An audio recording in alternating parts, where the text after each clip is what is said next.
How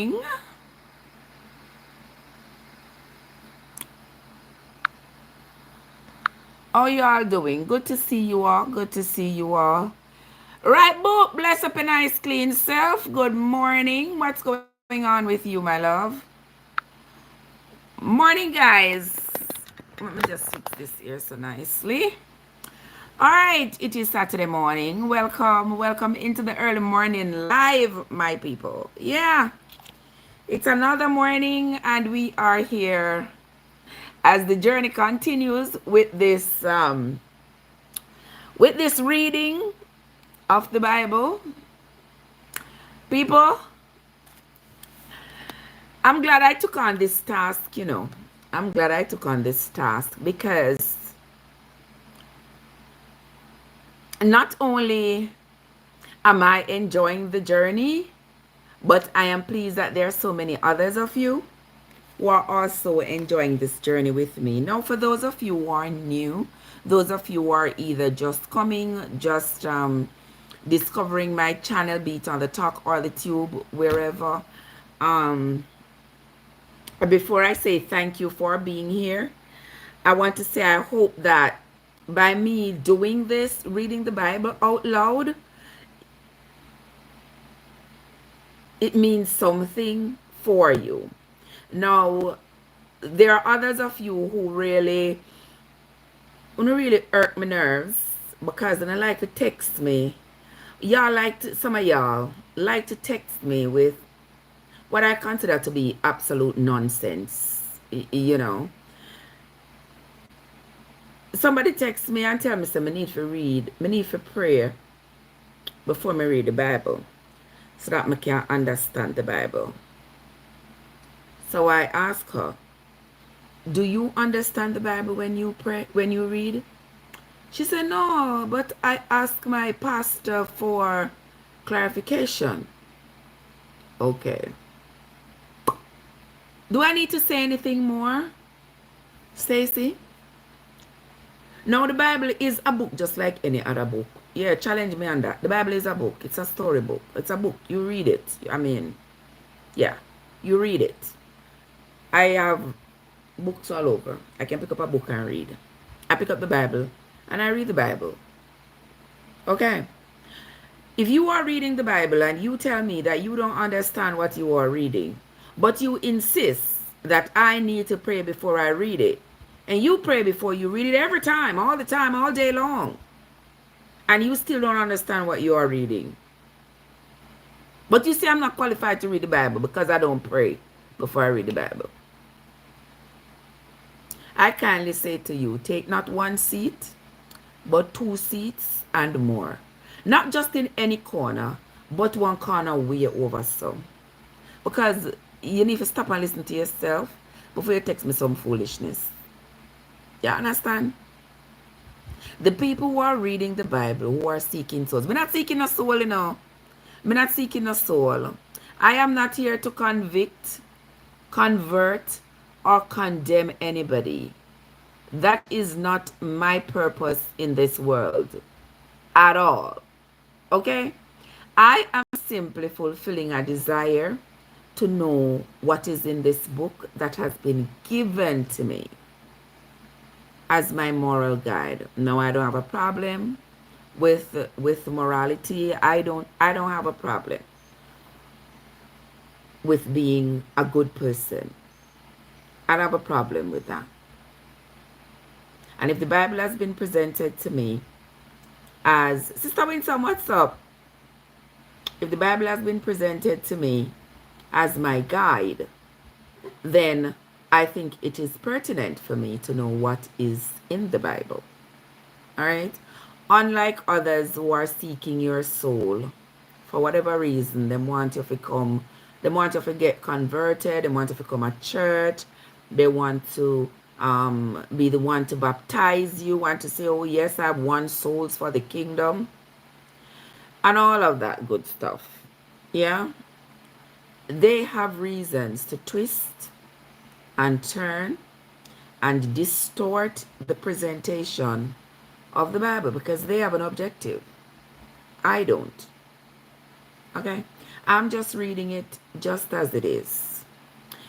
And with that, I appreciate those of you who are conscionable enough to be able to contribute meaningfully to my lives. You know, people come in and they say, you know, Trev, you know, there's something about that in Matthew chapter such and such. Let's read that and see if it ties in with what we are reading now.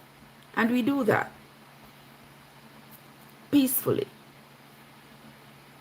Peacefully. We're not in any argument. We're not fussing. We're not fighting about what is in the Bible. Because you see, the people in all these denominations, they are doing enough of that. It is one Bible. Everybody claims to be reading it. All these theologians and Christians, everybody claim to know what's in the Bible. They are following the Bible. Then look at the hundreds of denominations coming out of the one Bible, the one book that everybody claims to be following.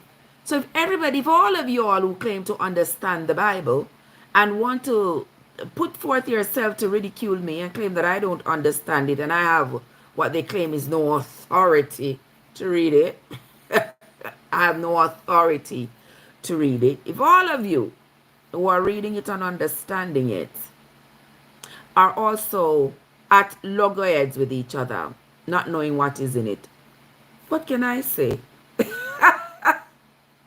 Y'all don't understand it.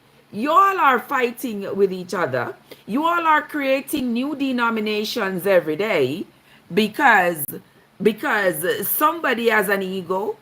Somebody can't agree with the differences in ideas and differences in interpretations of the Bible. So them go form their own church, but everybody's still using the same Bible. And everybody say they believe the Bible. And everybody say what is in the Bible is what they go by. So why not have so many denominations? Why are you saying you are the one going to heaven and the other people not going? Why the other person saying me are the one going and not you going? What's up with that?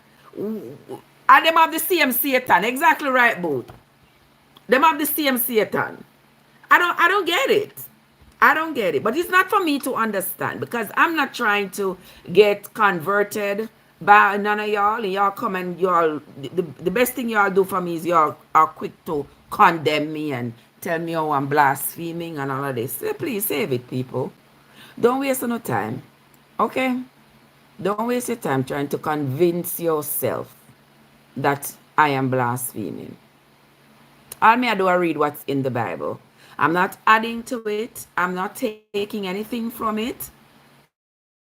I'm just reading. I think it's pertinent that I read it to get to understand what exactly is in it. What is the storyline? What is this about? You understand? There are lots of other religious books, but why did my culture stick to this one and say this is the one that I need to go by? And that's how I ask, you know. Your point is interesting about that is easy to read, but it is hard to understand. That's why priests go through apology classes for years to translate the Bible. And do they? And do they? And do they follow it? And it's interesting that to talk about priests too, because yeah,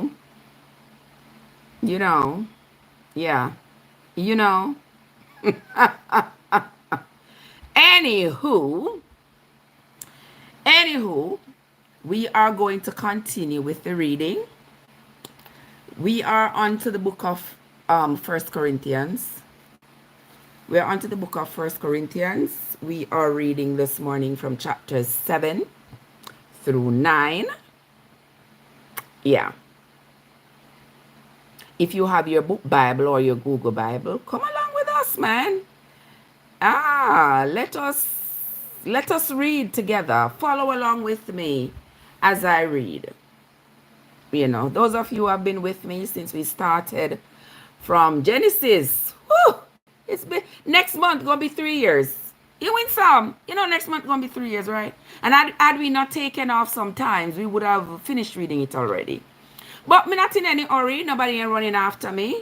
Except those of you on the internet who are screaming at your screen and I want to throw 2 stones at her for her take on the Bible that your claim was written by men inspired by God. That's another piece of cockadoodle story, but we'll talk about that some other time. The Bible is a storybook. The Bible is a collection of stories, rather, from the advent of the Jewish religion, from the advent of Judaism. All these stories were written. Every single story in the Bible was written by a...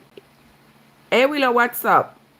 How you doing? Yes, all these stories were written by the Jewish people from the advent of their religion. And later on, these stories, whether they be actual stories or they were stories invented out of desperation or a desire, strong desire to establish a way of life, whatever was the reason, these stories were later collected. At least some of them were selected. Some of them were selected and put in this compilation that we now have as the Bible. Okay? Yeah. So it's not an inspiration. It's a written inspiration that's written by men inspired by anybody. Because absolutely, if you want to take stones and throw at your neighbor because your neighbor disagrees with what you are saying, I don't know how much inspiration that is. And I wouldn't want that inspiration because it would never be my desire to hurt another human being. But we are going to continue regardless. Before I continue, I put on my lipstick. It's early in the morning, but I still got to put on my lipstick. All right.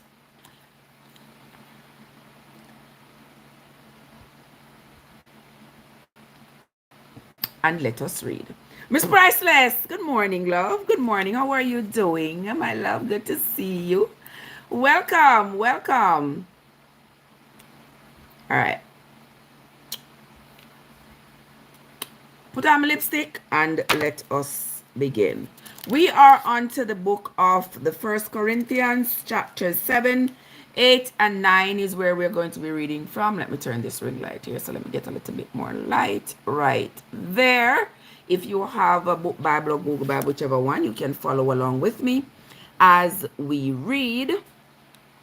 I've been here, all things Miss Priceless. I'm here, my love. I haven't seen you in a long time as well, but I'm here. I'm here.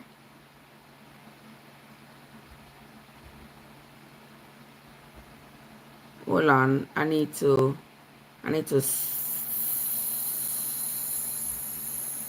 hold on, something wrong here. So, oh, that's my friend. I wish I could join him right now, but I can't. Okay, here we go. All right, so let us begin. Mix up. Mix up, Barry. What's up? What's up? Good morning, my love. How are you doing? Good to see you. Barry, I'm say I know the rice no cook. Barry, I'll know the rice no cook. Help my soul, Lord. I can't believe it. But anyway, that won't happen again. You know they say first impressions, right? First impression last, guys. Last time I tried to cook like a rice for my suit. I know the rice to cook. Okay, but I'll try again, Barry. Worry not thyself. I will try again. I'll try again. All right. So guys, roll on up. Good morning. Roll on in. Take a seat or continue doing what you're doing while you're listening. Where's it? If you're freezing, not at all. People on the talk, thanks for the taps. People on the tube, thanks for the likes. All right, and just for spending time with me, I appreciate you. Let us begin though. 1 Corinthians chapter 7. Now concerning the things whereof he wrote unto me, it is good for a man not to touch a woman. Win some ever plastic rice. Win some. I don't know. Before I continue reading, let me tell Win some this. Win some. Me and my enough self gone pan line, go and go buy one rice cooker. You know, so me always cook the rice in the microwave, in my microwavable pressure cooker, right? Go on maybe with my enough self now. Go and go buy one pot pan line. You know, portion control, one nice little pot. The pot come, but the pot not have no gauge. You turn it on. When you turn it on, it goes, it gets hot quickly, but it don't have any gauge where you can like turn it down to medium or to low heat. It's either the pot is on or it's not on. So when you turn it on and it starts cooking the rice, it draw the water fast and the rice no cook. You put more water, it draw the water and the rice. Mister from last night, I cook the rice. I know the rice. I know the rice can't cook. We fry the chicken, eat the chicken, spend 3 hours per life, and I know the rice not cooking some. I know you vex over the chicken. Oh, I'm gonna make it up to you, sweetheart. I'm gonna make it up to you. But me never see rice take so long to cook. And a brown rice. You know say brown rice kinda but me never expect it. It takes so long for cook. For no cook. You know cook at all. When me done, me go that shit away. Yeah, throw it out, make the bird them eat it. Okay? Alright, make we continue. Make we start with the reading now.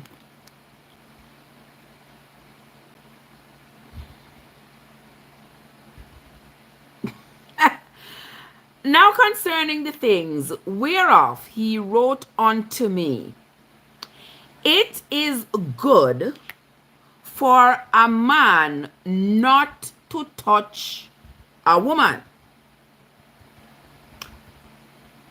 Nevertheless, to avoid fornication, let every man have his own wife. This I am reading from the book of 1 Corinthians. 1 Corinthians chapter 7 we are on. Now concerning the things whereof he wrote unto me, it is good for a man not to touch a woman. Nevertheless, to avoid fornication, let every man have his own wife, and let every woman have her own husband. All right, so if every man have his own wife, and every woman have her own husband, then you all touch each other.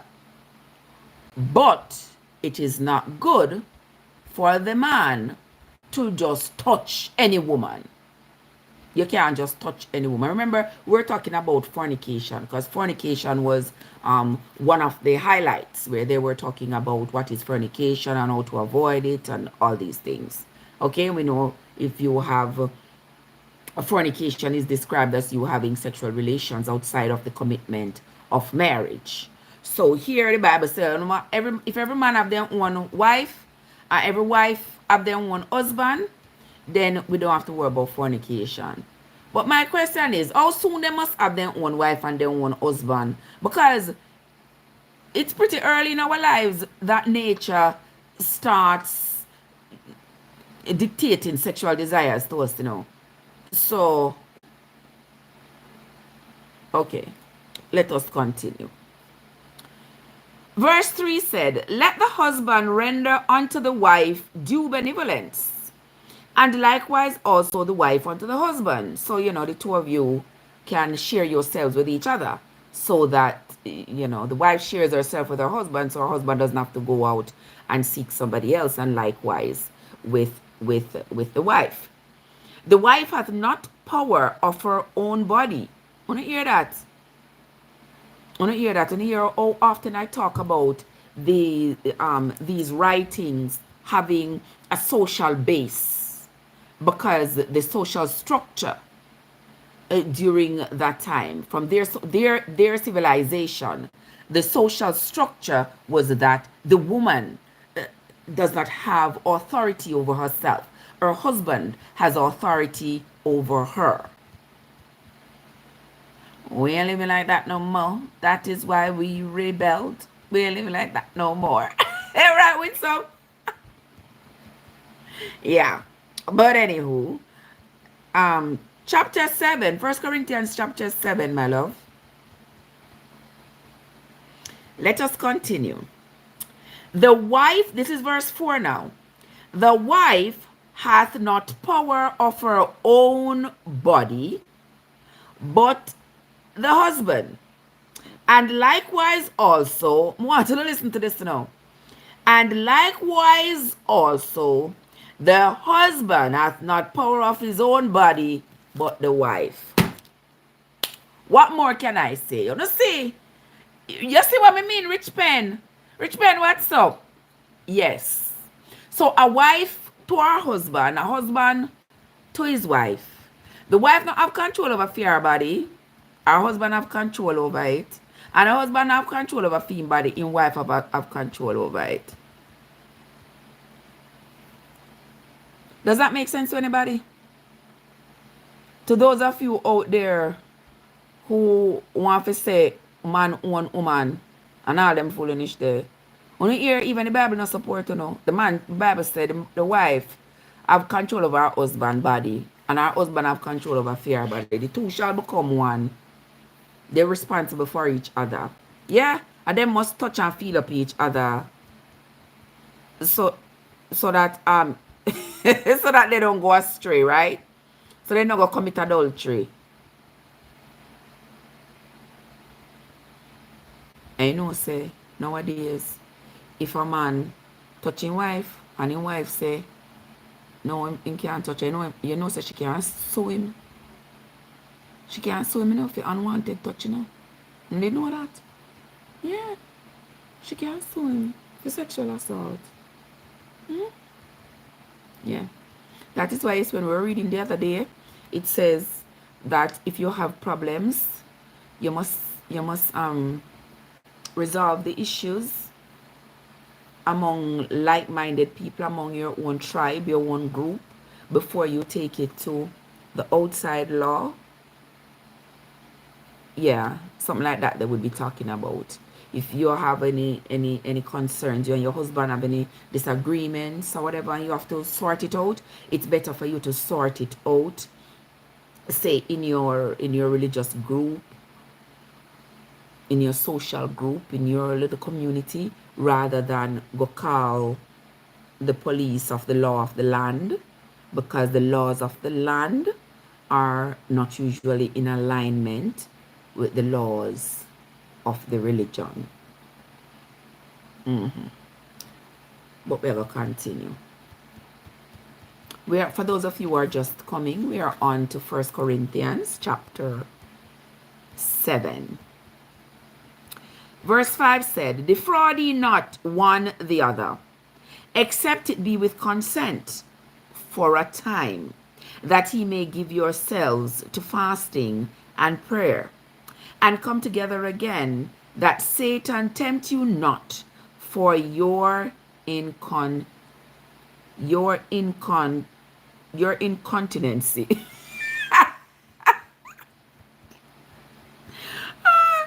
Okay. All right. Verse 6. But I speak this by permission and not of commandment. For I speak this by permission and not of commandment. For I would that all men were even as I myself. But every man hath his proper gift of God, one after this manner, and another after that. So here the author is acknowledging that every man is different. You know, he don't want you to you shouldn't have to, you know, be worried about expressing yourself to your wife, you know, sexually or whatever. You shouldn't have to be worried. But here the author acknowledges that, well, for me, I can only control me. But I cannot control every man, because every man has been made in their own way. Everybody is different. All men are different. So my desires or my efforts or my my success at controlling my desires are different from that of another man. Let us continue. I'm going to read verse 6 again. But I speak this by permission and not of commandment. For I would that all men were even as I myself. But every man hath his proper gift of God, one after this manner, and another after that. I say therefore to the unmarried and to the widows, it is good for them if they abide even as I. So you see, the author is saying, you know, I know it's not by commandment, it's just by permission. He has been elevated into a position where his judgment and his reasoning is accepted. They think he's a reasonable person. So he says, I don't know commandments. It's not like somebody get one commandment for telling us say, you must do this or you must do that. It is by permission. That I'm just telling you. Say he's the priest then. He has the permission and authority to kind of give you some religious guidance. So he's just giving you some religious guidance. That's all he's giving to these people.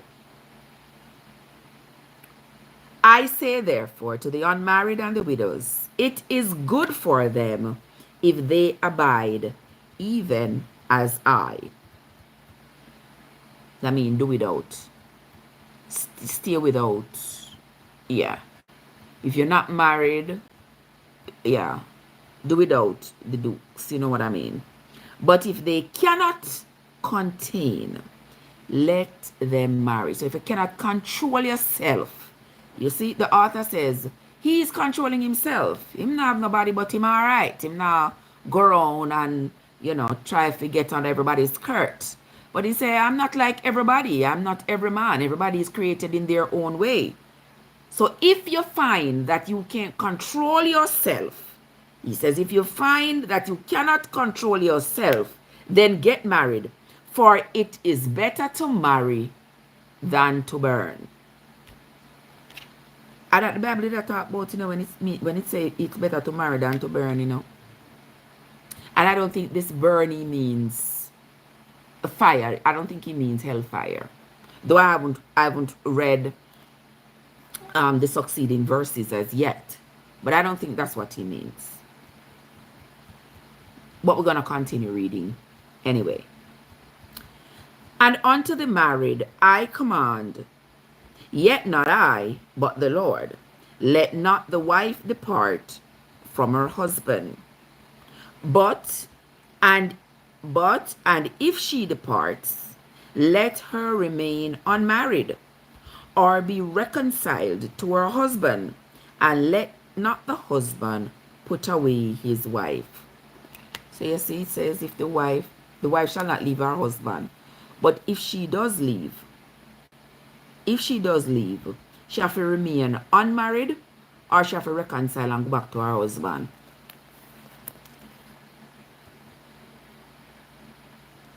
On the ear, the Bible says enough for those of you who like to jump up and say, I don't believe every word the Bible say. I'm not going to follow everything the Bible say. You don't go back to your ex-husband? You don't go back to your husband? You don't go back? You serious? Next time I'm not going to be your yaya, I'm going to be your whole head. But anyway, let us continue. But to the rest I speak, not the Lord. I speak, not the Lord.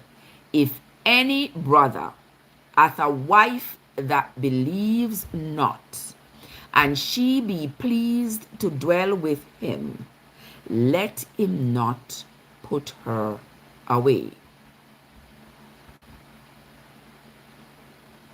Want to read that again? Let me read that again. We're going to read from verse 10 again. Yeah. And unto the married I command, yet not I, but the Lord. Let not the wife depart from her husband, and if she departs, let her remain unmarried, or be reconciled to her husband, And let not the husband put away his wife. But to the rest I speak, not the Lord. If any brother hath a wife that believes not, and she be pleased to dwell with him, let him not put her away. And the woman which hath a husband that believes not, and if he be pleased to dwell with her, let her not leave him. For the unbelieving husband is sanctified by the wife, and the unbelieving wife is sanctified by the husband. Else were your children unclean, but now are they holy. Hold up. Let me read that again. That is verse 14. Let's read that again. For the unbelieving husband is sanctified by the wife, and the unbelieving wife is sanctified by the husband. Else were your children unclean, but now they are holy.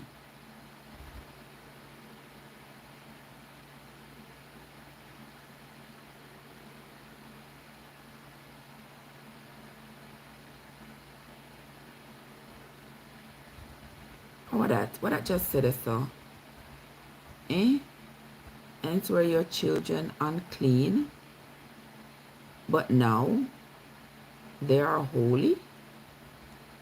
Uno know say, not to divert, but uno know say, me I wonder, them scriptures are probably used by many denominations.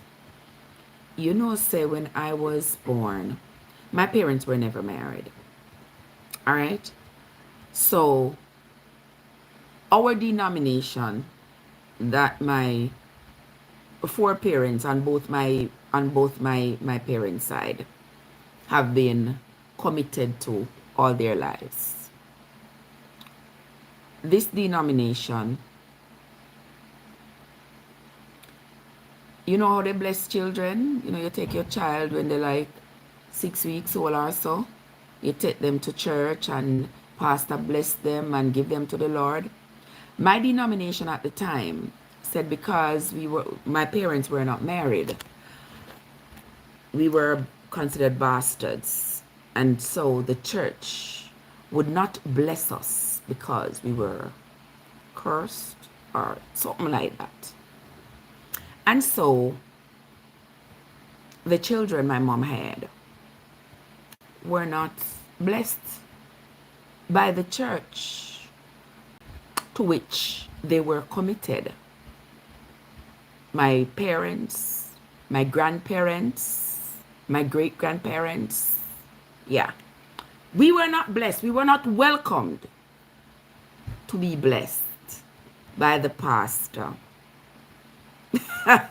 because our parents were not married. Yeah. I'm not lying to you. As I raise my right hand, I'm not lying to you. Serious as a judge. Serious. Them never... Yeah. Yes, Rich Pen. Them call we outcast, them call we bastard, them call we all these things. And I'm talking about a denomination, a whole denomination. And people sat there and accepted that and said, oh, yeah, you all are, yeah, uno a bastard, uno welcome. You are not welcome here. But I never see one day them said to me, mother, one day say, we're not going to take your offering because you take your offering, go take it, man, your bastard pitney them. But we couldn't be christened there. So my mother carried go because she was big on christening, you know. Her kids had to be christened, her kids had to be presented to the Lord. And so she adopted this belief that, you know something, if it a one God, so whether or not them get christened at this denomination or that denomination, it don't matter, but they are going to be presented to God one way or the other. The hypocrisy. I tell you, the hypocrisy. My mom took us to another church that worshipped on a different day, different pastor with a whole different belief to christen us because she insisted that we must be christened. She said, I can't be putting them go on present to the Lord. On not present to the Lord, we can't be putting them and them not present. And since the church to which she has been loyal all her life would not christen us, she took us to another church. Whole different day church. Whole just to get us christened. Alright. But anywho, she stayed loyal to our church until this day. She stayed loyal to our church. She pay her tithes and she pay her offering all her life. But anywho, I'm going to continue reading. I'm going to put on my lipstick because my husband just coming at the chat. I'm a lipstick for my husband, yeah. Pretty soon I'm going to make it rub off, but it's alright. It's okay. We are going to continue with the reading. Anita saying yeah in our name, my love. I am just moving right along. Oh. I'm just moving right along. Alright. I put on my lipstick. That's us. My husband there in the chat. I have a husband. I have an ex-husband. I have a husband to be. Hey. I mean the Bible talk about right here, so you know. I mean the Bible talk about right here, so. Let us continue. Let us continue, Barry. For those of you just coming, guys, we are on 1 Corinthians chapter 7. All right? Paul, I tell the people them to do about them situation, relationship situation. All right? The competition is stiff. No pun intended, but let me read. Let me read. Y'all are not going to distract me this morning. It's not going to happen. Let us continue with the reading. We are on to chapter 17. Let's read this. But as God hath distributed to every man. Let me continue here. But as God hath distributed to every man, as the Lord hath called everyone, so let him walk, and so ordain I in all churches. Is any man called being circumcised? Let him not become uncircumcised. Is any called in uncircumcision? Let him not be circumcised. Yeah. Him say everybody have them own calling. So if you wasn't circumcised and you get your calling, you don't have to get circumcised after you get your calling. If so be the case, right? You don't have to get circumcised. And if you were circumcised, it don't matter. It don't matter. I know in the Bible that they use the word circumcised in different ways. That is why I say context is important. Sometimes they are referring to the mutilation of the body, of the male genitalia, and sometimes it is referring to the people who were originally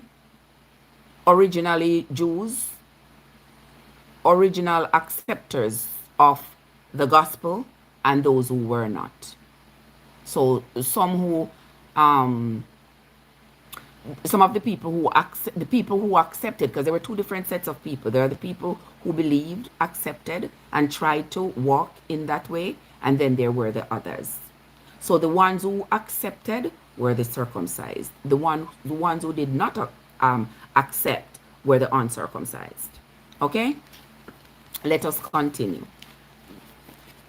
Where's me? Are the woman at the well? Who are going to stop and spend a couple days with me? Barry or AG? Which one? Think about it. Let us continue reading, my lovely loves.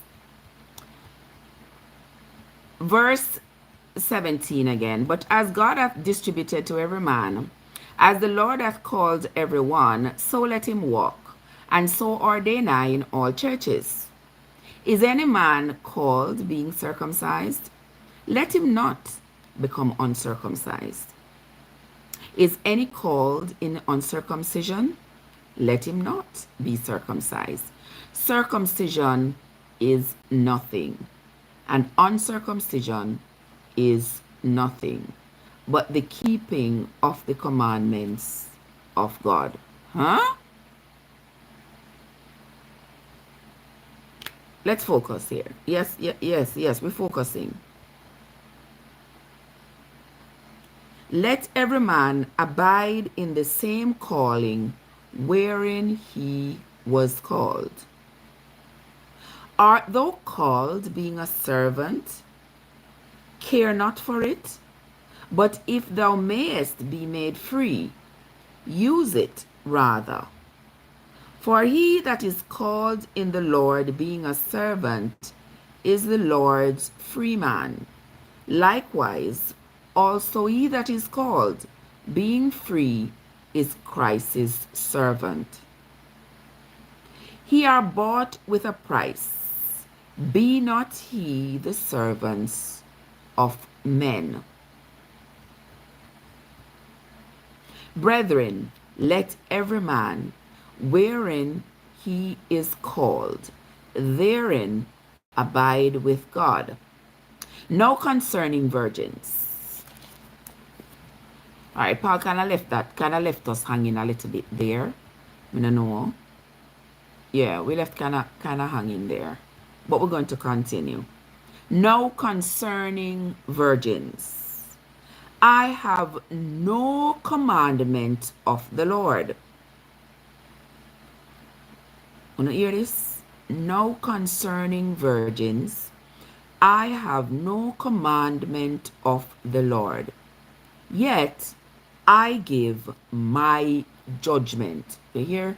So because Paul have this authority, remember I'm preaching and teaching and baptizing, so he has this authority to teach and preach. People trust his judgment and they follow what he says.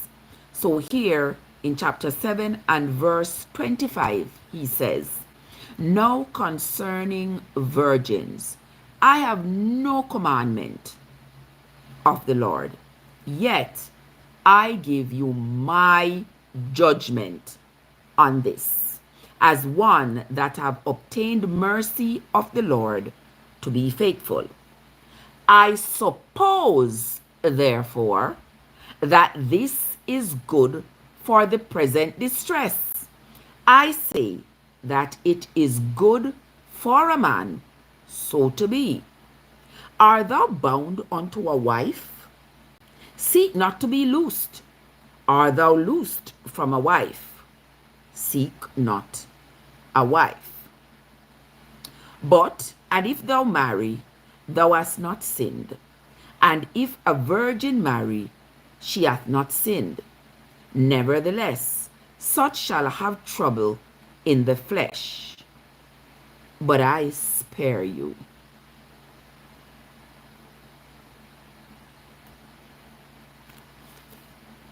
Paul had given a few suppositions there, where it is concerned with a virgin and a man. All right. Him say, no, God not tell him so. I know God tell him this, and I know commandments. It is just him, because him have this authority of preaching and teaching. This is what he suppose would be the rule. Because the people wanted rule. They wanted laws. They were interested in having ground rules for them to follow. But everything seems so confusing. Remember, say some people trying to go by the laws of Moses. The laws of Moses were as they were draconian. They were brutal, if you ask me, especially the punishments. The laws themselves were punishment to the people as they were. Because imagine, you have to sacrifice for all day long you're sacrificing for sins that you haven't even yet committed. And just for the thought that you may commit a sin, you have to already find 2 goats and 2 cow and 2 sheep. to sacrifice. How could anybody continue like that? But there were some people who were hell-bent on maintaining those archaic Moses laws at this point in time. But then there were others who were desperate for change. There were others who were like, no, so me can't keep up with this. You understand? Me can't keep up with this. And then we have children, our family is growing. And we still have to keep on sacrificing. Where we get so much goat and cow and sheep from? So everybody, there was division. Some people wanted to continue that way, some people didn't. So the people who didn't want to continue with the ways of Moses, the ways that Moses had dictated for them, those people were now accepting this new version of Judaism. And that made them the enemies of the people who wanted to continue with the Moses law, where somebody determined say you sin, and them take up rock stone and everybody come stone you till you stop breathing. Yeah.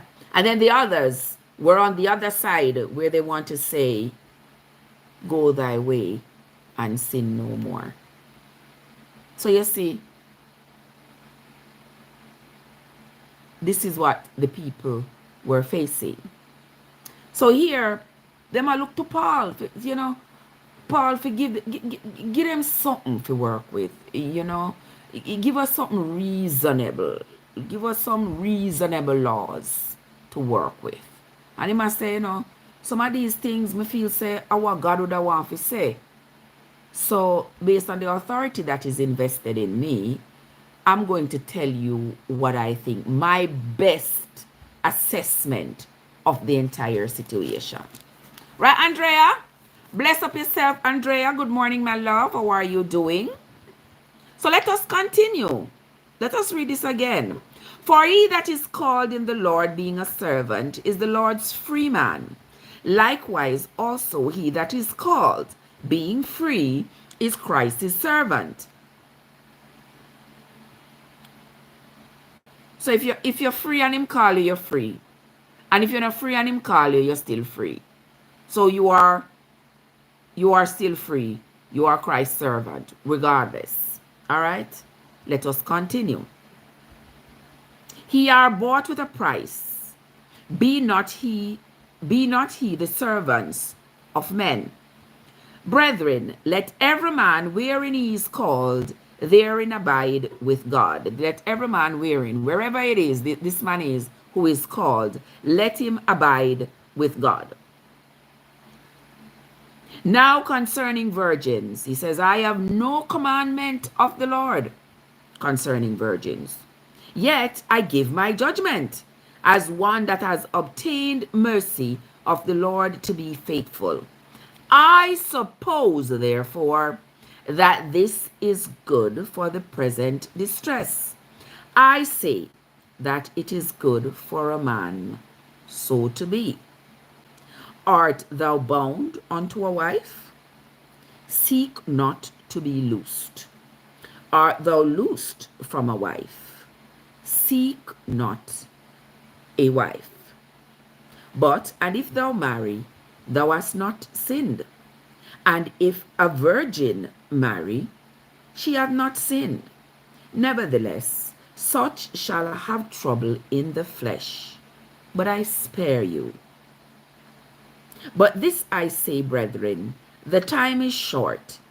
It remains that both they that have wives be as though they have none, and they that weep as though they wept not, and they that rejoice as though they rejoice not, and they that buy as though they possessed not, and they that use this world as not abusing it, for the fashion of this world passes away.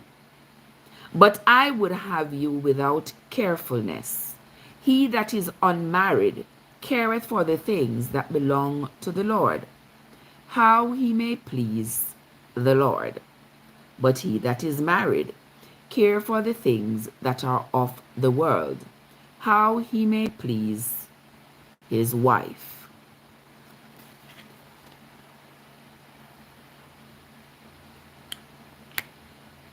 Let us continue. Now, here I'm saying, if you're not married, he that is not married cares for the things of the Lord and not for the world. But he that is married cares for the things of the world because he has to care for his wife. So he cares for, you know, married people activities. But my question is, the Bible endorses marriage as being a good thing.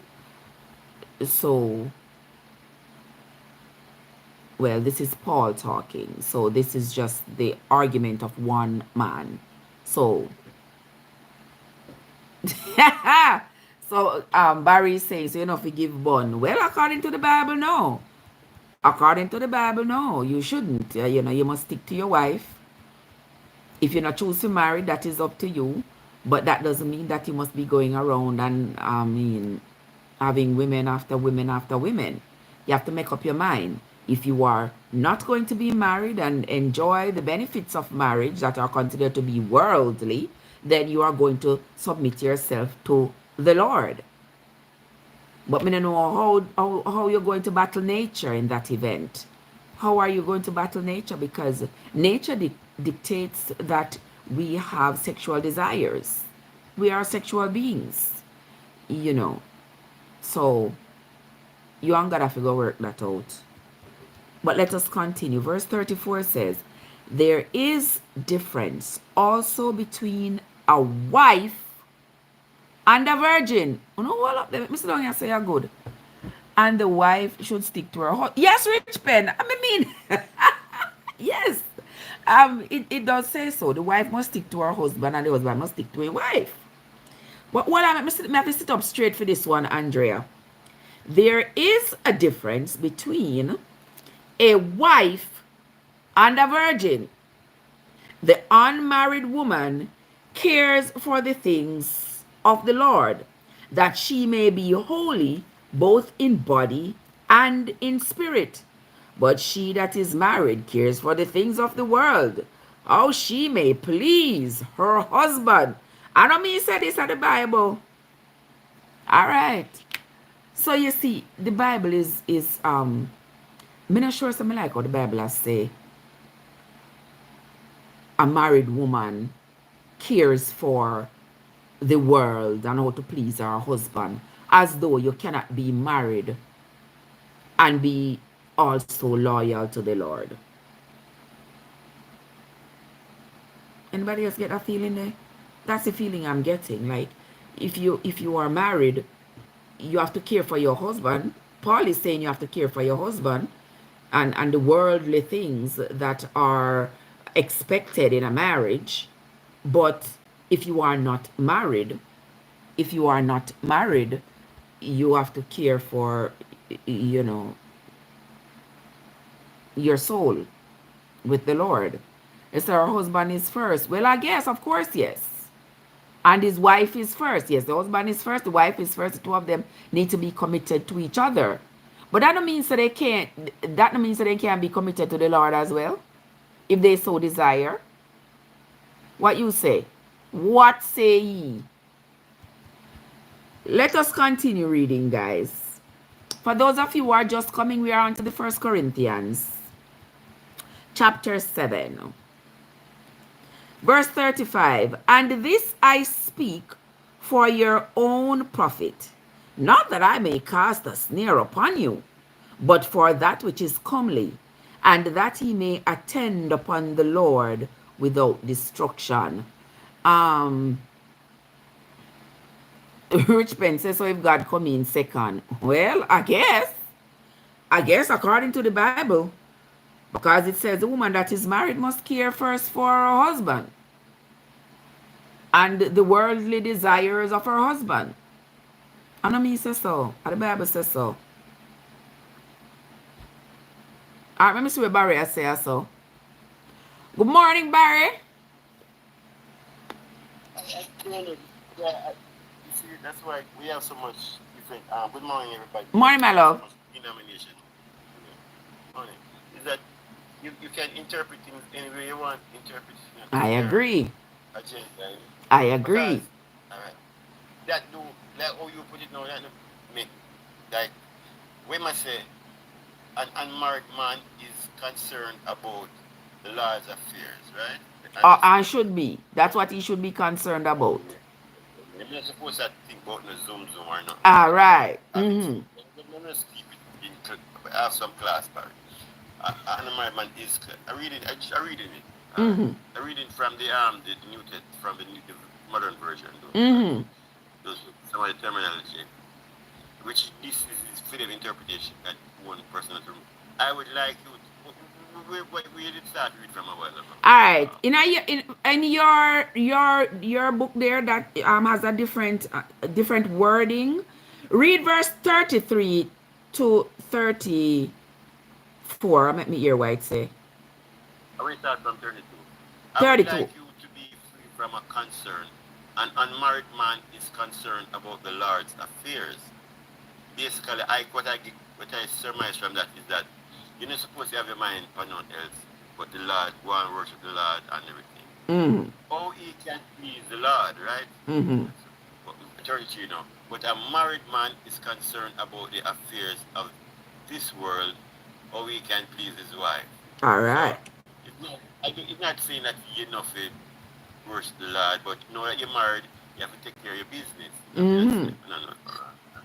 All right, 34. And his interests are divided. That means that he might do what he might do still, same wife, but he might do it for the Lord. So I say, and his interests are divided. I don't know who you're worried in your Bible. In mine, this is a comparison between a wife and a virgin in mine. In verse 34 of the King James Version, it says, there's a difference also between a woman and there's a difference between a wife and a virgin. That doesn't say. And that's Well, what you're in saying. church, but a married is concerned about the affairs of this world, how he can please his wife. 34. And his interests are divided. An unmarried woman or virgin is concerned about the Lord's affairs. So, what did I say now? When me get it say, the man you not married, you have the woman, the woman have the man, nobody think about the sex. If you my eyes for the Lord and go and worship him, right? Then how you gonna find This one wife then if you're not going to be engaging from conversation onward? How are you going to find a wife then? he never said that her aim is to be devoted to the Lord in both body and spirit. But a married woman is concerned about two affairs of this world. How she can please her husband and the Lord. I am saying this for our own good, not to restrict you, but that they may live in a right way in undivided. I feel like basically when you don't have the virgin, you have virgin and you don't have the wife or them stuff there, you focus on the Lord, right? But when you're married, when you're married now, you have to focus on your man, you have to focus on the Lord too. You have to In the focus same on your way. wife, and your wife have to focus on you. Yeah, same way. Yeah. You know some people, some people like they are married, but their husband or their wife come second. Not even come second, come last. Because no matter what they have in their yard, they have to go to church. No matter what they have in their yard, they have to leave. Them have to go to church. The house could not have broke down. Them have to go to church. They left their husband in a bed sick, but they have to go to church because them a head cook and buckle washer. Them have to go hire out the communion tablecloth, or I not even know what them go do. What they gotta do. It's I saying don't think here. you're into like I don't think you're into like chapter when we reach 39, you know. I You're want not like you're I not wonder like why it say. alright, go on. Go on read from Alright, this. let me continue reading. Yeah, There you read is from a 39. difference. May I read 34 over? There is a difference also between a wife and a virgin. The unmarried woman cares for the things of the Lord, that she may be holy both in body and in spirit. But she that is married cares for the things of the world, how she may please her husband. And this I speak for your own profit, not that I may cast a snare upon you, but for that which is comely, and that he may attend upon the Lord without distraction. But if any man think that he behaves himself uncomely towards his virgin, towards his virgin, oh, so, okay, that I'm in girlfriend before I'm married, right? If he believes that he behaves himself uncomely towards his virgin, if she pass the flower of her age and need so require, let him do what he will. He sins not. Let them marry. All right. So that sound like if them do the do before them actually married, yeah, have to marry her, and then it will consider that they haven't sinned, right? How that you get from that to Barry? I If she passed the flower of her age, what do you think the flower of her age they are talking about? They are talking about if she pass over, if she surrenders her virginity to this man, let him marry her, and then it will not be considered that they have sinned. That's not for that one. Yeah, I see a lot of that happen in the church too, where they start dating. Next thing you know, them get pregnant, and the next thing you know, the church say, "Oh, no, have to get married," so that is supposed to wash away all the sin that you all I get that. had committed prior to being married.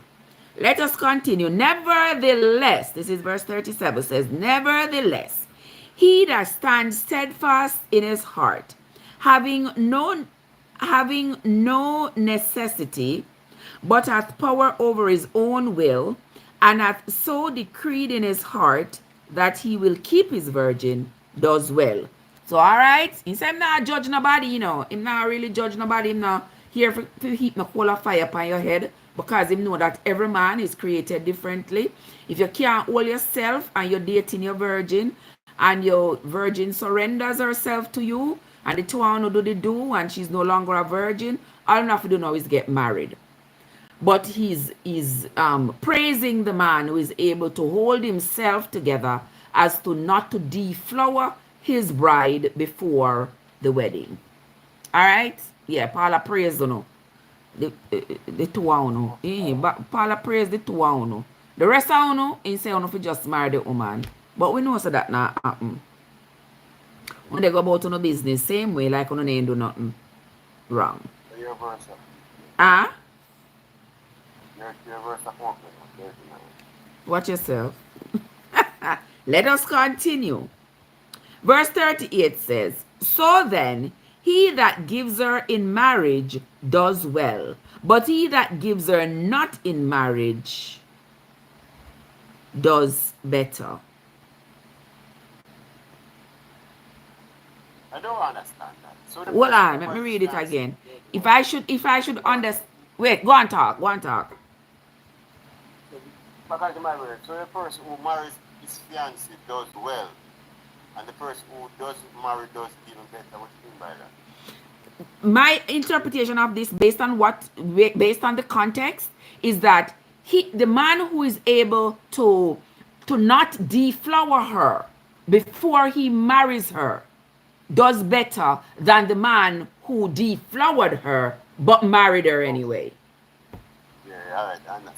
Yeah, that is my understanding of it based on the context. Yeah, Yeah. yeah, yeah. And verse, Basically, a man will marry her if him go and him do the do, and marry her, him get big ratings. But if he marry her without do the do, him get even bigger ratings. same so. Verse 39 says, the wife is bound by the law as long as her husband lives. But if her husband be dead, she is at liberty to be married to whomever she will, only in the Lord. All right, so while the husband is alive, she is bound to him. But if he dies, she is free to marry just about anybody she chooses. Yeah.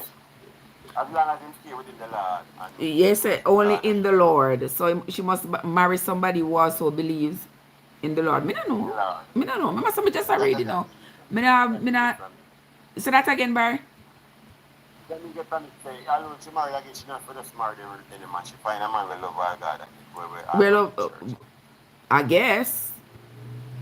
But she is happier. But she is happier if she so abide after my judgment. And I think also that I have the Spirit of God. So there is what Paul says. And Paul has said that, you know, remember, say Paul say he's not saying this with any authority from God. It's not like the Lord tell him say fi say this, fi teach the people, say everybody fi do this.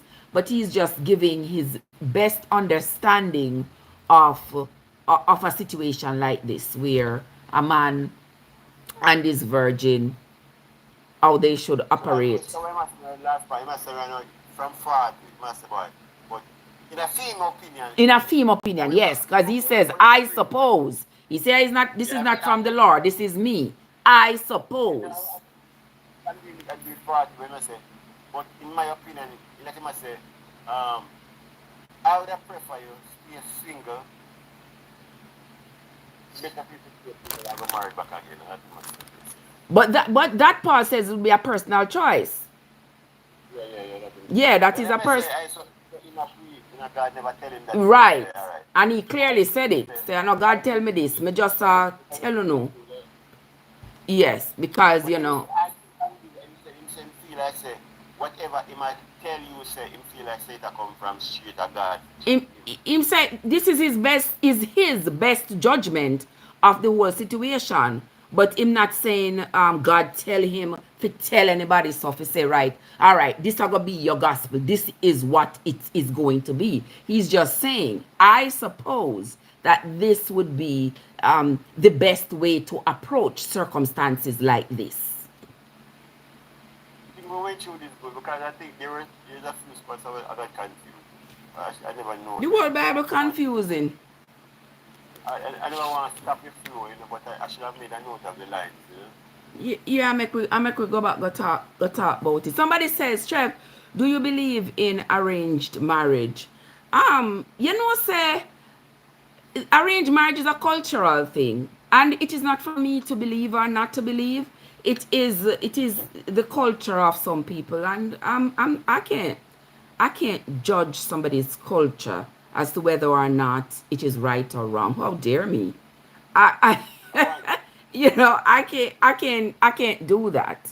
You know, if that is their culture where they believe they should choose for somebody, I'm sure it has its upsides to it. It might have its downsides, but it also has its upsides to it. Don't you think so, Barry? I would think.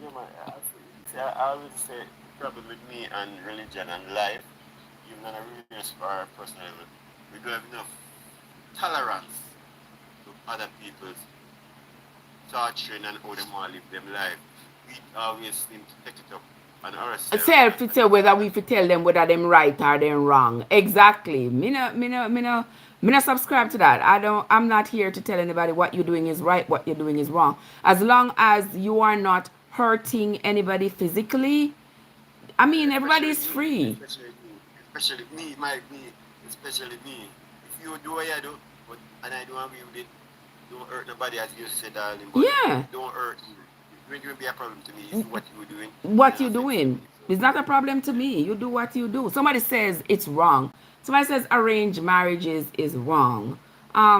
Well, you get that the conclusion. It's it's it's it's an aspect of a social structure. I mean, we can get this egocentrism where we want to say that what we believe is right and what others believe is wrong, and the way they operate in their culture is wrong, and the way we operate is right. No, we can't do that.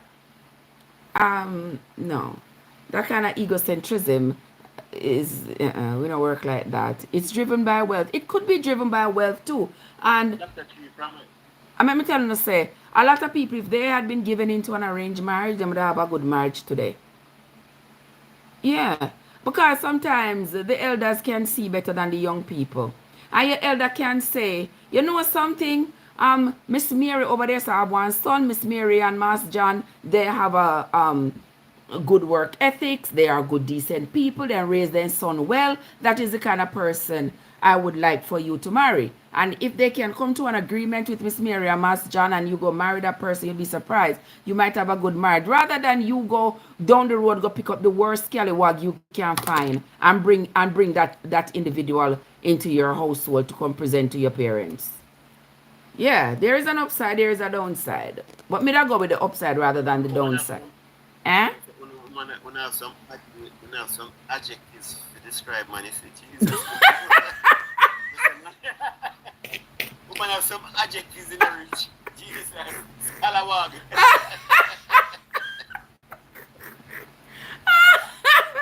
Trust me, there's somebody somewhere I describe with too. How it doesn't happen in poor. All right, rich men say, "Oh, it don't happen in poor people life." You know, say in those cultures, them still have poor people who participate in it in arranged marriages. Yeah, even if them poor, them still some people them still participate in it because if you have two goats, I can get one of the goat by giving you my daughter. Me still poor cause tomorrow that go and be dinner. Me still poor, but it is part of the culture. It is our culture. It is how we do things.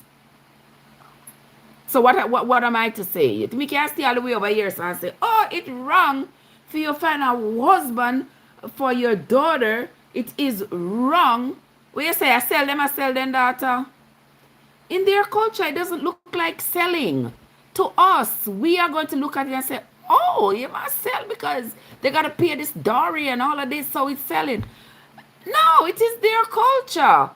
Because even here, when you go into marriage, you don't think so your parents, them assess the person who you bring home. Them assess the person who you bring home. You bring me home now. You bring me home to your mother. And your mother, first thing she say, how much fitness she have?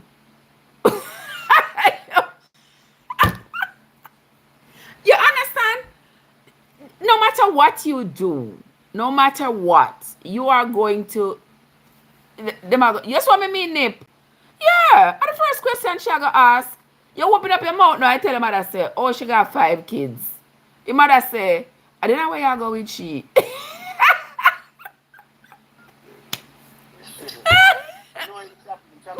Chapter 3, verse, it said the husband, according to my version, the husband should fulfill his wife's sexual needs. Oh, yes. The two of them are bound to each other to fulfill each other's desire.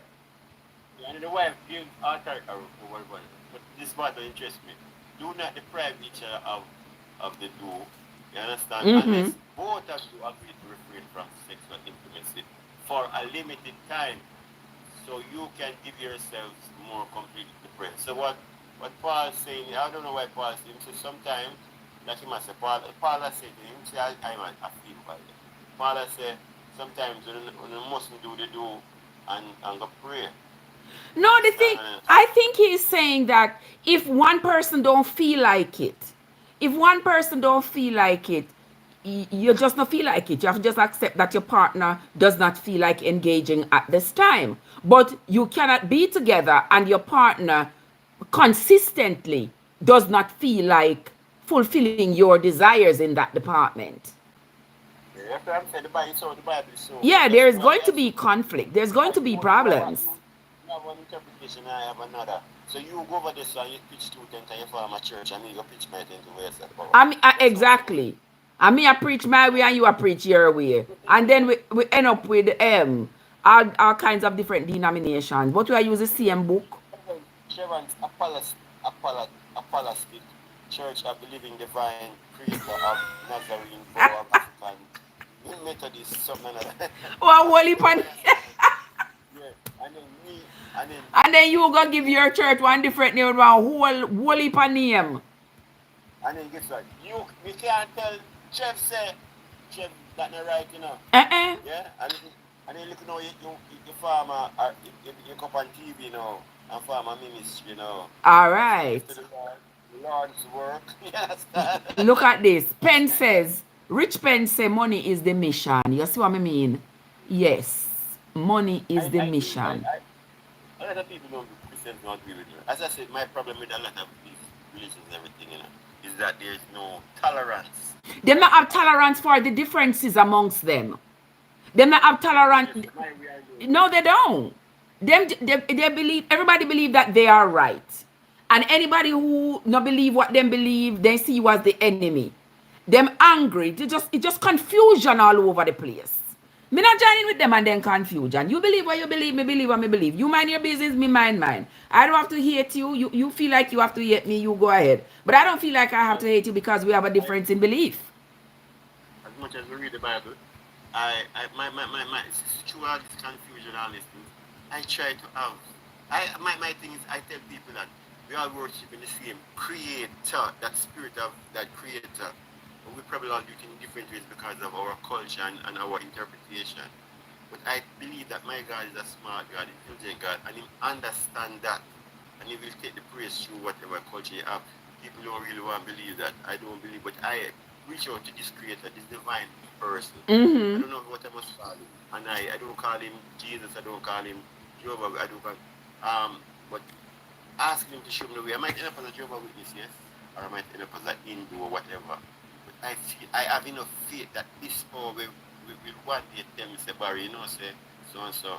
Because I feel like just how him operate 2,000 years ago talking to Paul and him something, he still communicates with me on a personal level. Okay. So yes, Paul and I set rules and everything, but I can't live off my life of what a lot of people say 2,000 or 3,000 years ago. Okay.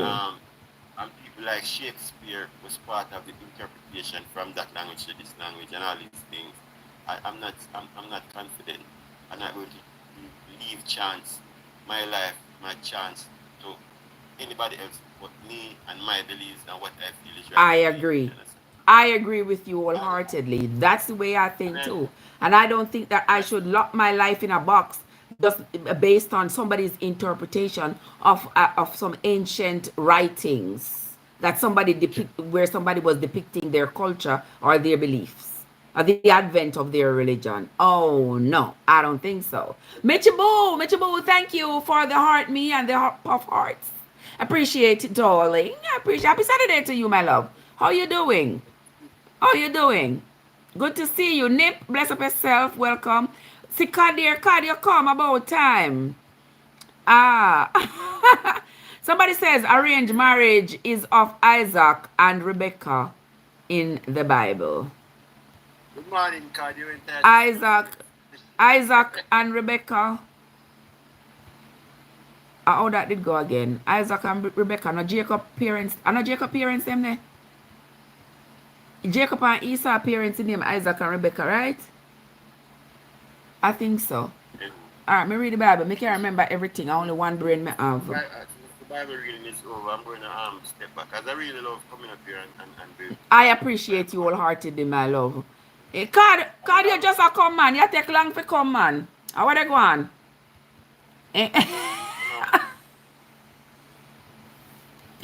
Alright. Michibu is saying hello to everybody. Guys, for those of you who are just coming, we have just finished reading the book of 1 Corinthians chapter 7.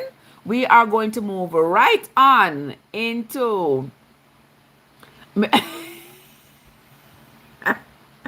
going to move right along into chapter 8. So if you have your book Bible, your Google Bible, take it out.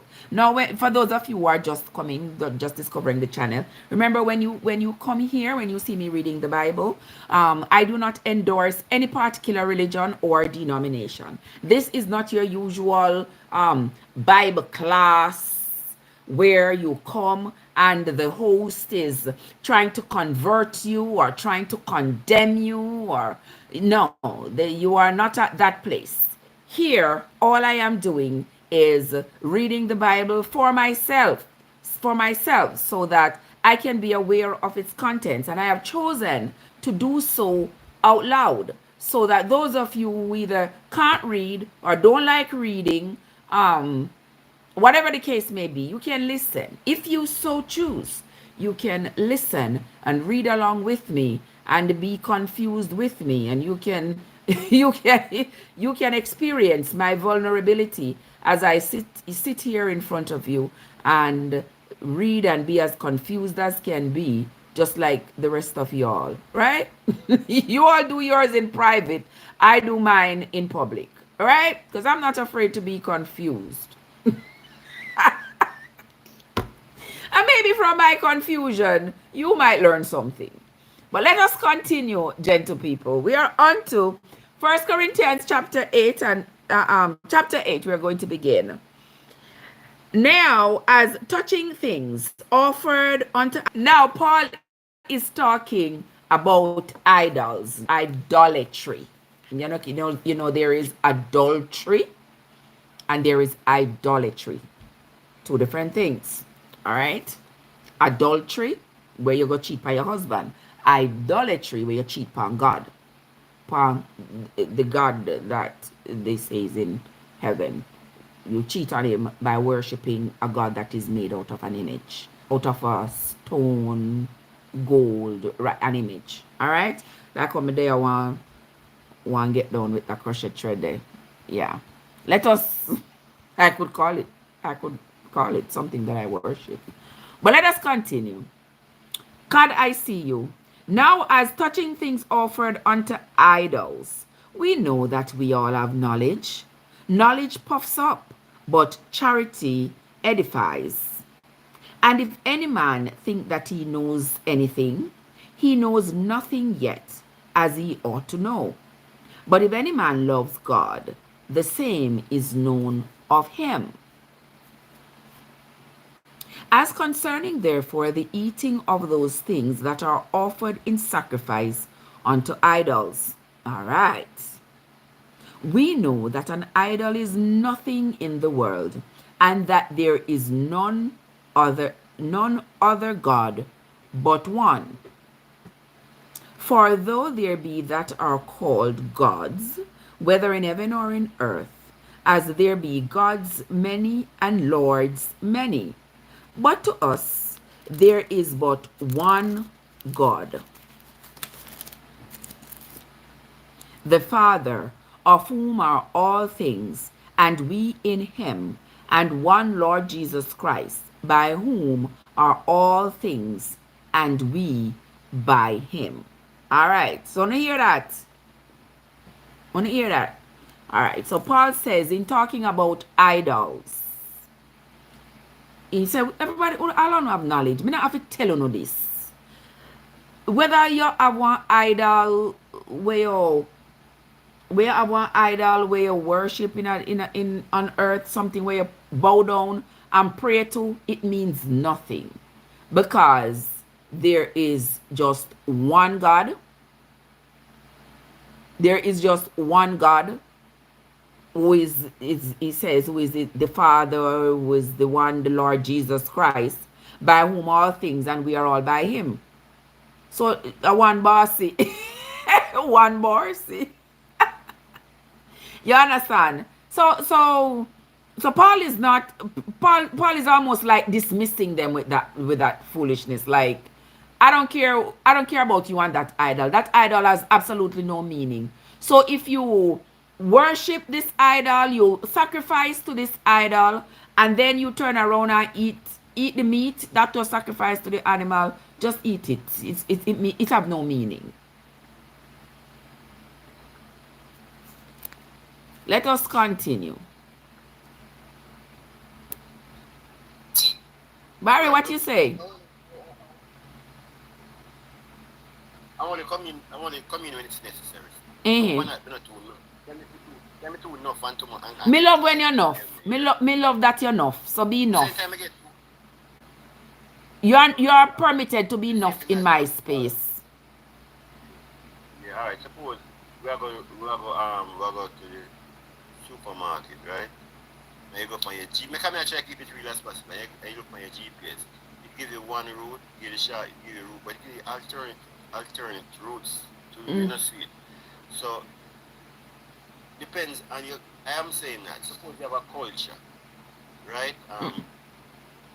When you grow up and everything, like me look up at me, the culture, when me look up at me, say the sun's so bright, and I think that the sun is so powerful. I went to probably want to worship that creator, that divine being through the sun, because so I see it. Right. So when you say idol, you worship something But I'm saying sometimes it's the power of, of that spirit. But you hear the thing, all of them is all about ancient African cultures, African gods, and we worship God back in Africa.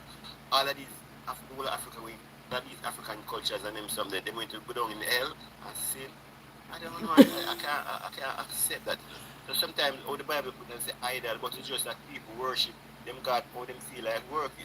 Worship. You But understand the me? I say, thing is, when the what he's Catholic, talking about though, is the man-made images that were being prayed to. Because remember, back in those times, they had a lot of these little creatures that they would make out of stone and gold and brass and silver, and they would plant them in a specific place, and the people would go there and kneel and bow and pray to this idol and offer sacrifices to this idol. So he's saying, if you make one stone god, and you put this stone god and you pray to it and you sacrifice to it, it have no meaning. That's what he's saying. It have no meaning, because the only God that he's acknowledging and he thinks deserves to be acknowledged is the God who owns everything.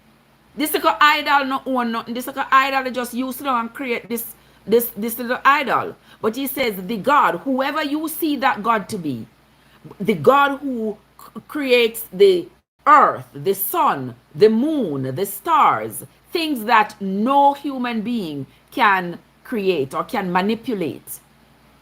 That is the God that he thinks is worthy of everything, because he owns everything. So if you sacrifice to your little idol, you can't eat the meat. You know, no consequence. Something not gonna do you. Just eat the meat. Penn says the gods of the Egyptians.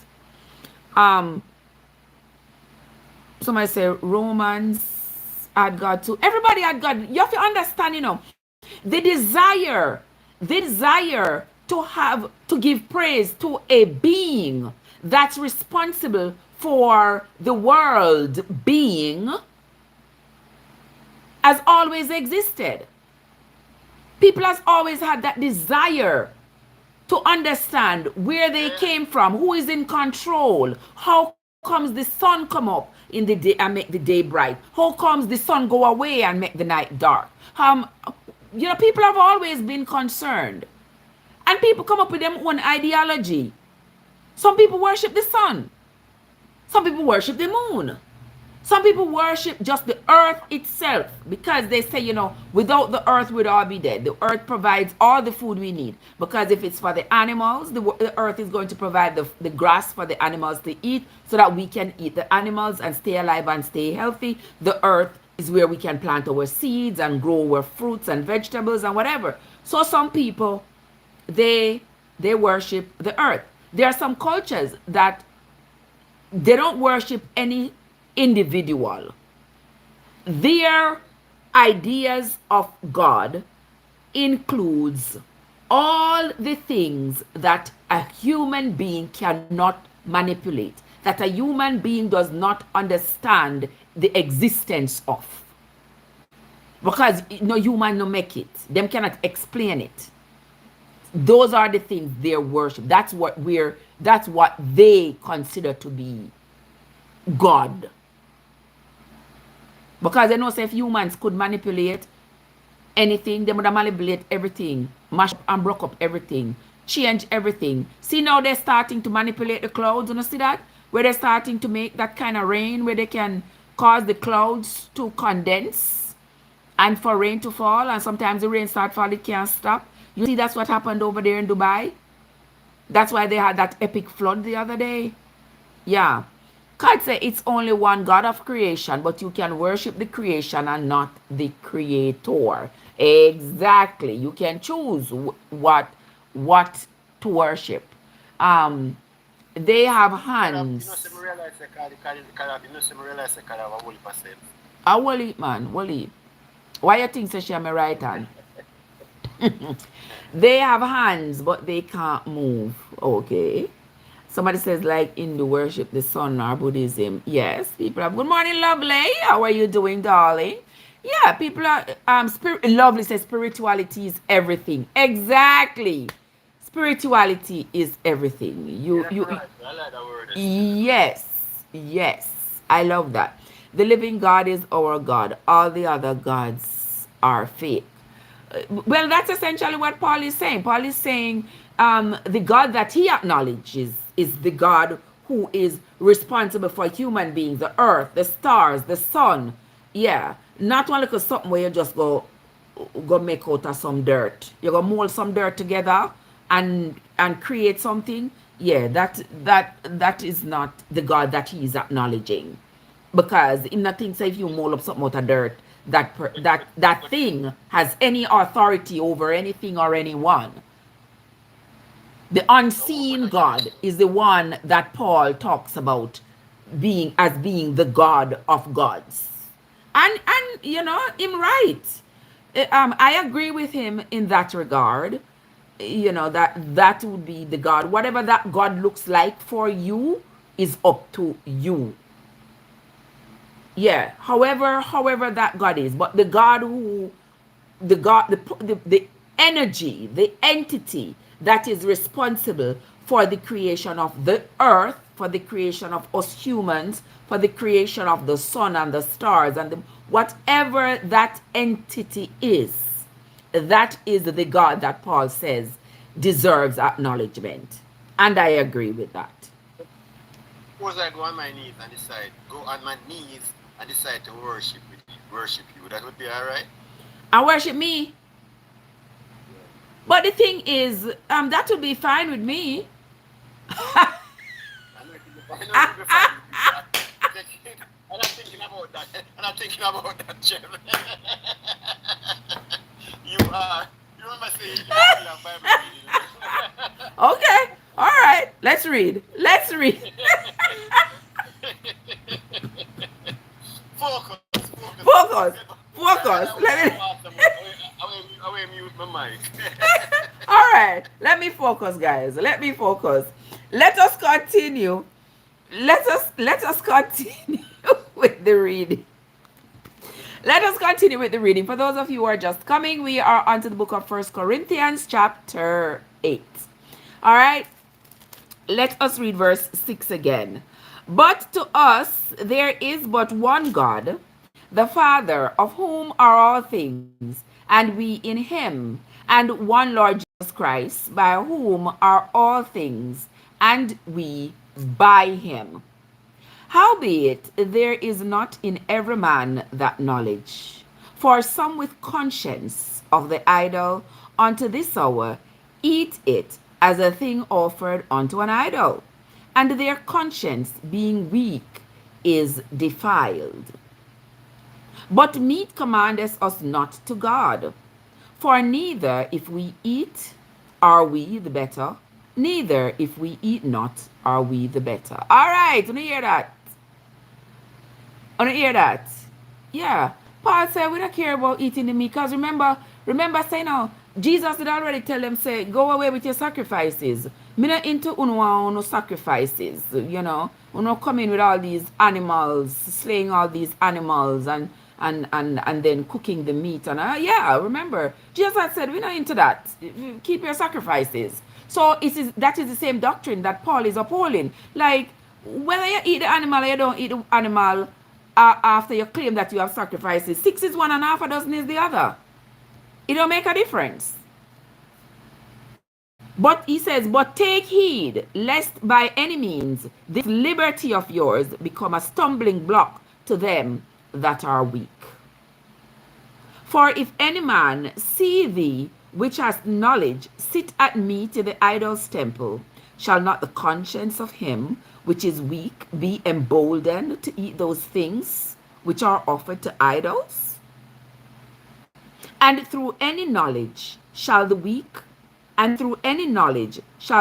brother perish, for whom Christ died? But when he sinned so against the brethren, and wound their weak conscience, he sinned against Christ. Wherefore, if meat make my brother to offend, I will eat no flesh while the world stands, lest I make my brother to offend. That is the end of chapter 8 of the book of the First Corinthians. He says, wherefore, if meat makes my brother to offend, I will eat no meat while the world stands, lest I make my brother to offend. That's clear right there. I don't need no much explanation. All right? And we're going to move right on. All right? What are we doing so far? What are we doing over on the tube? What I would appreciate if you all hit the like button. You can't hit the like button, you know? Yeah.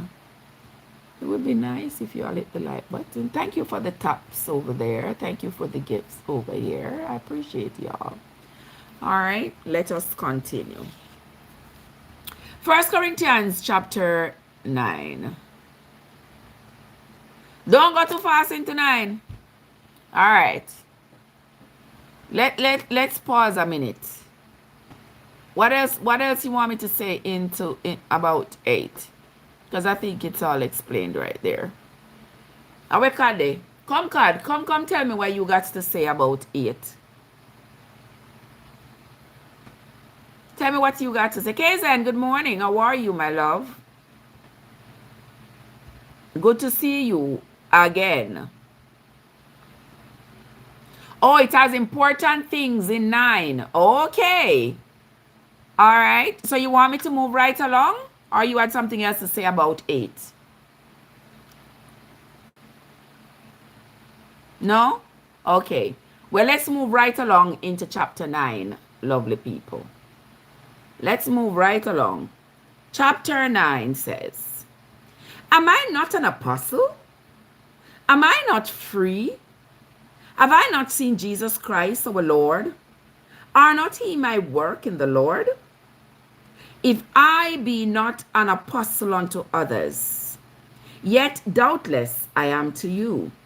For the seal of mine apostleship are ye in the Lord. Mine answer to them that do examine me is this. All right. So Paul talks to the people them now, who are questioning, people who are questioning his authority to preach and teach. Yeah. He said, you know, sister, am I not an apostle? Am I not the one who see Jesus and being ordained to teach? One more question. Well, what's y'all's problem? Let's continue reading. He says, mine answer to them that do examine me is this. Have we not power to eat and to drink? Have we not power to lead about a sister, a wife, as well as other apostles, and as the brethren of the Lord and Cephas? My pencil there. Or I only and Barnabas have not we power to forbear working? Who goes a warfare anytime at his own charges? Who plants a vineyard and eats not of the fruit thereof? Or who feeds a flock and eats not of the milk of the flock? All right. All right. You see, Paul, I tell you, no, Paul, God say he always have to defend his apostleship. Yeah, he is defending. Yes, he is defending his apostleship. So he's saying to all you people who are questioning me, who are questioning my authority in this apostleship, this is what I got to say to you. Who goes a warfare anytime at his own charges? Who plants a vineyard and eats not of the fruits that it bears? Who feeds a flock but does not drink the milk from the flock? He's coming at you with parables there, but you get what he's saying. Say I these things as a man? Or saith not the law the same also? Yeah, I must say like, and me just I say this as a man, and me just I say this. Yeah, I mean, there is the law too. If you plant your garden, you're gonna eat from your garden. If you raise your animals, you're gonna benefit from your animals. Let me see what else Paul has to say about his apostleship that he has to defend um, from these people's scrutiny. For it is written in the law of Moses. All right, see, talk back here, start to the law of Moses.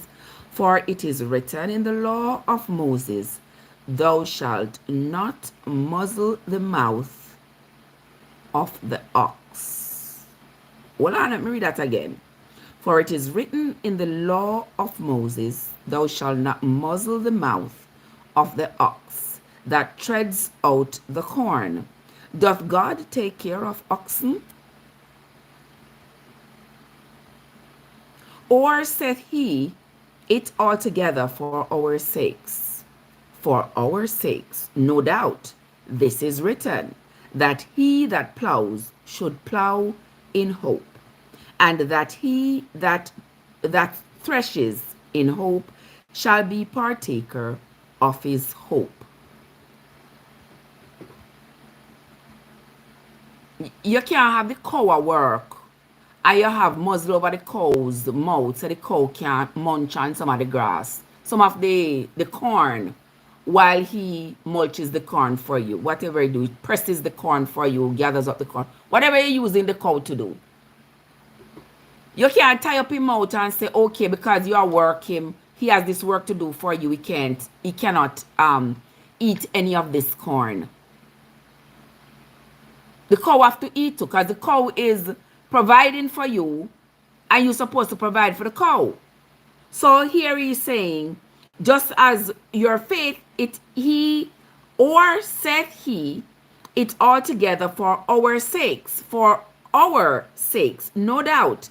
This is written, that he that ploughs should plough in hope, and that he that threshes in hope shall be partakers of his hope. Let me see who this will come up here. So, okay. God is here, people. Make us listen. Sit at attention. God, good morning, sis. Buenos días, mi amor, ¿cómo está? Buenos días, mi amor. ¿Cómo está? So, good morning. Yeah, let's get this. Excuse me. I just want to note that this verse right here, Excuse me. what the local or the preachers use to say that they're entitled to the offering and stuff that the congregation throw for them to live off of. Mm-hmm. But what they don't note is that this same Paul that is writing this also worked as a tent maker for a living. You understand? As a tent maker? Yes, he was a tent maker. Remember Acts chapter Acts chapter 18? Yeah, with Aquila and Priscilla. He stayed at their house because they were of the same craft, and they made tents for a living. So Paul never took money or whatever from the people to survive. He worked for himself. But what I'm saying is that this muzzling the ox is what preachers use in church Mm-hmm. to say that who you guys want me to, how can I who you guys want me to live off of? If I have my congregation and they put money in the basket, that's the money that I should take to satisfy myself. Mm-hmm. Understand what I'm saying? So that's what they use, this scripture they use to justify them riding out in their BMW and not working and And then private jet and all these things. right. But what they fail to tell people is that this Paul that is writing this was also a tent maker, and that's what he did to survive. Not So all them need to go company. get a job. Yes. Yeah, them need to go get a job. But the thing is too, if the people were reading the Bible for themselves and conducting themselves accordingly, then we wouldn't have this problem. You know, nobody could bamboozle them into giving them their money. We talked recently about that guy, the one they called the Bling Pastor, who who took that woman's $90,000, and many other he bamboozled many other people in his congregation too, and took their money and did all these things that he did, squander the money, use it for himself to buy Gucci suit and all these things. People like them would not be able to bamboozle people like me and you if we read the Bible for ourselves and understand that. Where I go to church, pastor tell her to give him $90,000. That woman they need to lick. I mean, say the woman a Jamaican, you know, that grieve me heart. You know, some say the woman a Jamaican who give the man her $90,000. A retired nurse give the man her $90,000. I buy space in a ever. Sure. I think it was in New York. He just got sentenced to 9 years in prison for fraud. The rest of them forgot to. The whole of them where you see up on pulpit to preach and buy private jet and invigor people, to tell the people about, oh, you must have one little money where your husband dead left. Give it to the church. Sow it in the church. Sow it in the church. You will never regret it. But remember, there are 7 days in a week. So go work. Don't wait. Exactly. Them have 6 days for work. And then come to church on Saturday, Sunday or Saturday. Whichever day them go to church. Yeah, you can't sit down all week at all, but you prepare sermon for Sunday. I not think Saturday church people them. I think them have job. I don't know, because I don't know what people do when it comes to religion. Yeah, but you are right, Andrea. You are right. There are 6 days out of the week to work their honest bread, not to just come on Sunday or Saturday, whichever day, and encourage the people to go in the bank to go take their little money out to come tell them about sow it in the church. I know people are free to do what they want to do with their money, but you have to be cautious and careful what you're not doing. You know, worshiping these idols. But let us continue. Let us continue. For it is written in the law of Moses, thou shalt not muzzle the mouth of the ox that treads out the corn. Does God take care of the oxen? Or saith he it altogether for our sakes? For our sakes, no doubt, this is written, that he that plows should plow in hope, and that he that trusteth in hope shall be partaker of his hope. If we have sown unto you spiritual things, is it a great thing if we shall reap your carnal things? If others be partakers of this power over you, are not we rather? Nevertheless, we have not used this power, but suffer all things, lest we should hinder the gospel of Christ. Do we not know that they which minister about holy things live of the things of the temple, and they which wait at the altar are partakers with the altar? Even so hath the Lord ordained that they which preach the gospel should live of the gospel. But I have used none of these things, neither have I written these things, that it should be so done unto me. For it were better for me to die than that any man should make my glorying void. Verse 16. For though I preach the gospel, I have nothing to glory of, for necessity is laid upon me. Yea, woe is unto me if I preach not, the gospel. For if I do this thing willingly, I have a reward. But if it's against my will, a dispensation of the gospel is committed upon me. Can you always talk about the dispensation? There, where can they? Kadoy! How ain't gone? Ain't gone back and sleep. Cad! Where are ya? Alright, I don't know where she gone. But she always talk about the dispensation there. But let us continue. She soon come back. For though I preach the gospel, I have nothing to glory of. For necessity is laid upon me. Yea, woe is unto me, if I preach not the gospel. For if I do this thing willingly, I have a reward. But if it's against my will, a dispensation of the gospel is committed unto me.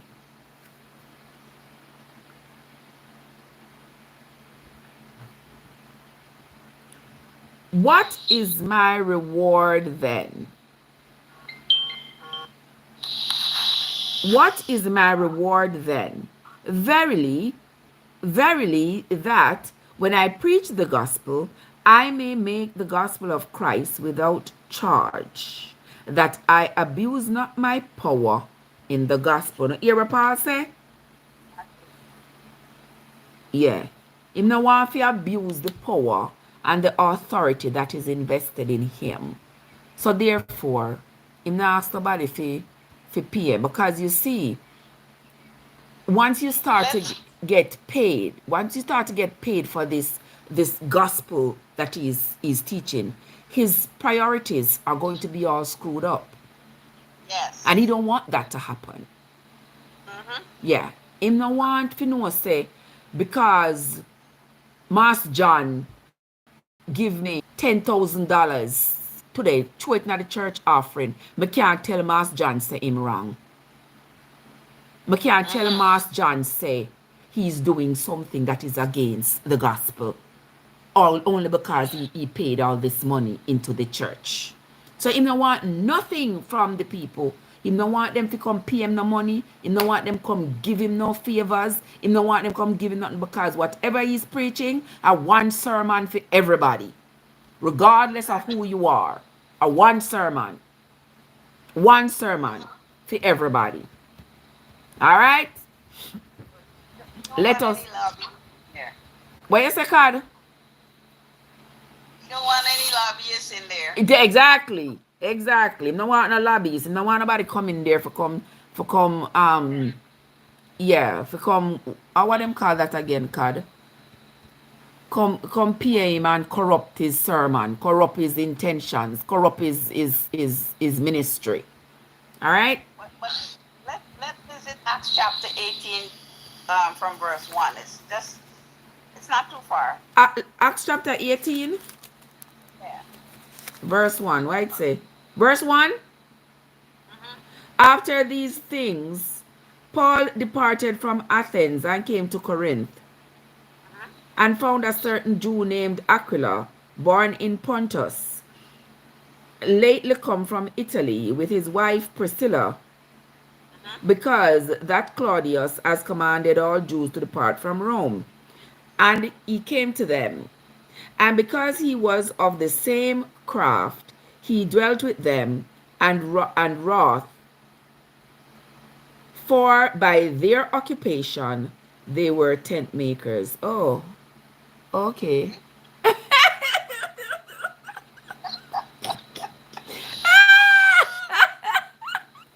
Okay. All right. Thank you for bringing me back there. I appreciate that. Okay. So now we know Paul was a tent maker. You don't want me to do without you. Yes, Barry, we don't want no Paul did not want any lobbyists over there. No one nobody come give him no money, and because of the money they give him, he gotta say what they want him to say. I must say what I must say, love it or like it or not, you're on your own, because he's saying what he's saying. Yeah. Like a certain preacher in Texas who received $1 million and start talking foolishness after. Start talk one bag of nonsense. A lot of these preachers, A lot. What call me? My phone a ring. Like seriously. Um. Yes, like a lot of these preachers, them getting money from lobbyists to say what the lobbyists want them to say. They can be bought. His Paul saying cannot be bought. Nobody can buy him out. He's saying what he's saying either because he have a conviction about it, or because he feels as though he feels as though the higher power of his God, his Lord, has invested it in him to say whatever he's saying. But he don't want Yeah, nobody of give him course. no money. Mm-hmm. He give him the money to make him say what they want him to say. Because in that case, he would end up agreeing with the Jews with what he was preaching against. He would have started preaching for their version of the religion. But he not doing that. We are going to continue with the reading. We are on to those of you who are just coming, we are on to the book of 1 Corinthians chapter 9. Verse 19 says, "For though I be free from all men, yet have I made myself servant unto all men, that I might gain the more. And unto the Jews I became as a Jew, that I might gain the Jews. To them that are under the law, as under the law, that I might gain them that are under the law." How would that mean, God? He became a Jew? Yeah, he did become a Jew, right? Because he was not a Jew before. Didn't he come from Rome? Didn't Paul come from Rome? Because I remember when we were reading in Romans, he was upset with himself because he was He's a Jew because he's of the tribe of Benjamin, just like the Paul in the other in the oh, Old he's a Benjaminite? Yeah, Really? yeah. Oh, me never know Hold that. on, hold on, hold on. Me never know say I'm a Benjaminite. That means I'm related to, it would have been related to the first Saul. The Saul who was the one who was fighting with David. That was like 14 generations prior.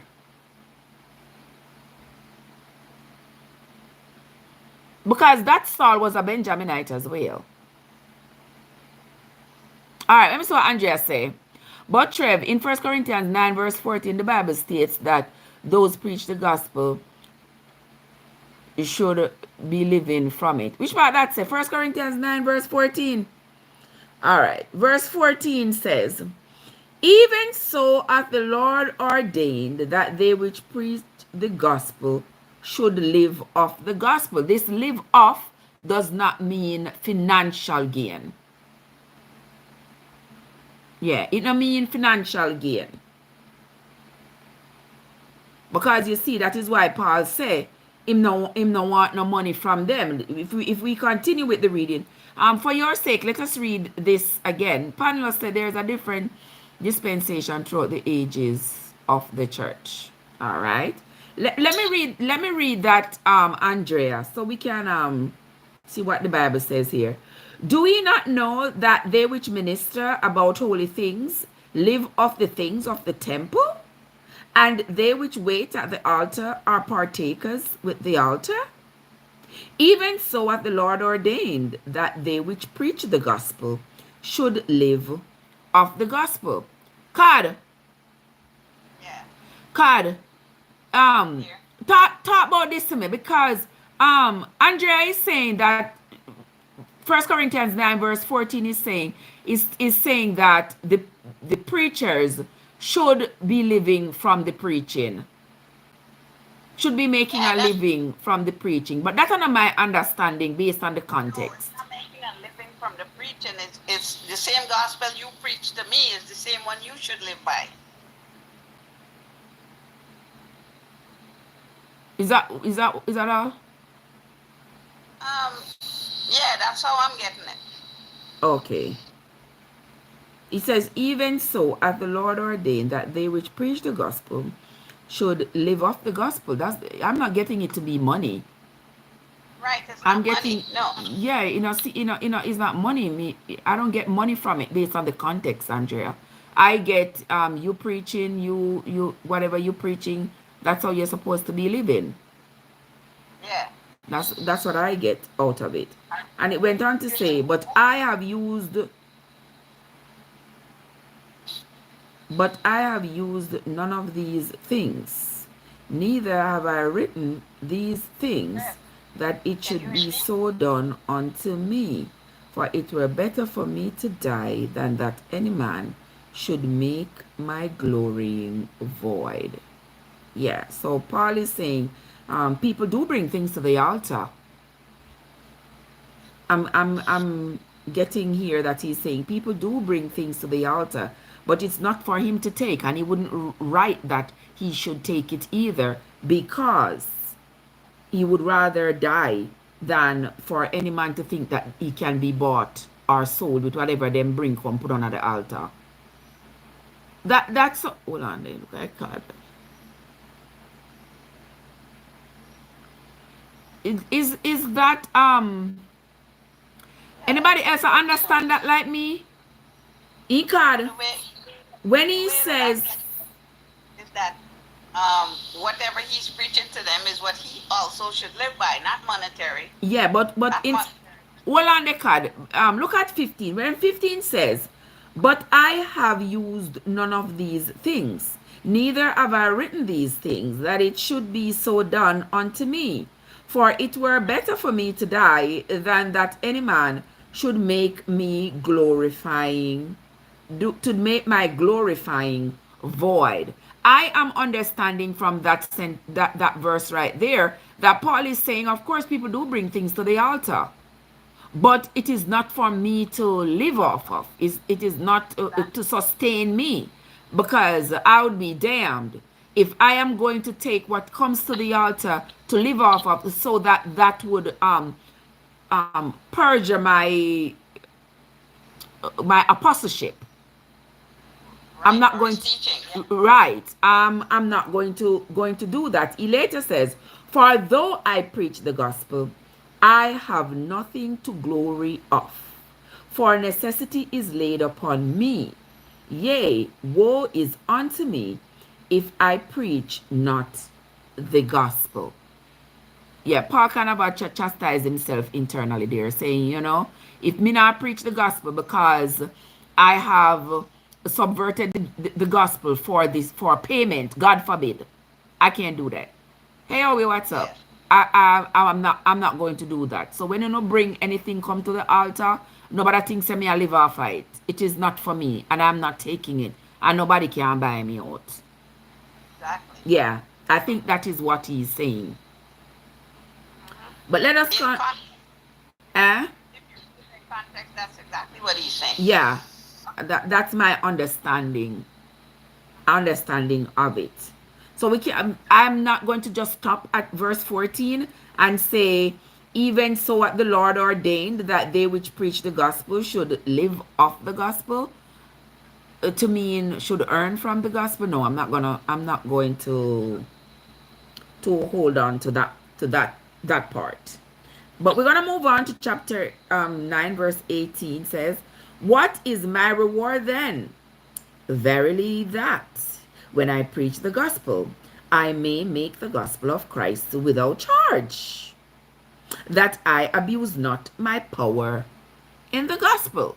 Yeah. So just like I was saying, Paula said, well, I mean, you might ask, what is my charge? How am I benefiting from this? How am I getting paid? Going around from place to place preaching this gospel. But Reward he says, is I am not going to abuse my power. For fear of abusing my power, it's not for monetary gain. I am here to live the gospel, live by the gospel, and preach the gospel. And that's that. For though I be free from all men, yet have I made myself servant unto all, that I might gain the more.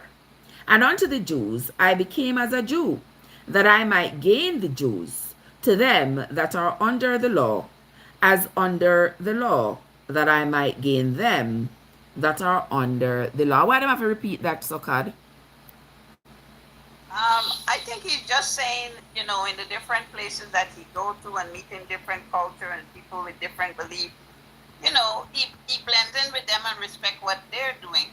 You understand? So that he can be respected in what he's saying. And as he preaches the gospel and it touches their heart, then um, it it pulls them over to his teaching. Oh, But if you go in there like with the Bible, you know how we call it up like Bible thumper, oh, mm-hmm. thou shalt not this and thou Yeah, shalt enough to not do that. this, enough to do that. You got hell. You Yeah, blaspheme. Yeah, yeah, yeah. yeah. You you live how you're living and you watch how I'm living, and soon enough you're gonna say, but wait a minute, I wanna live like Paul.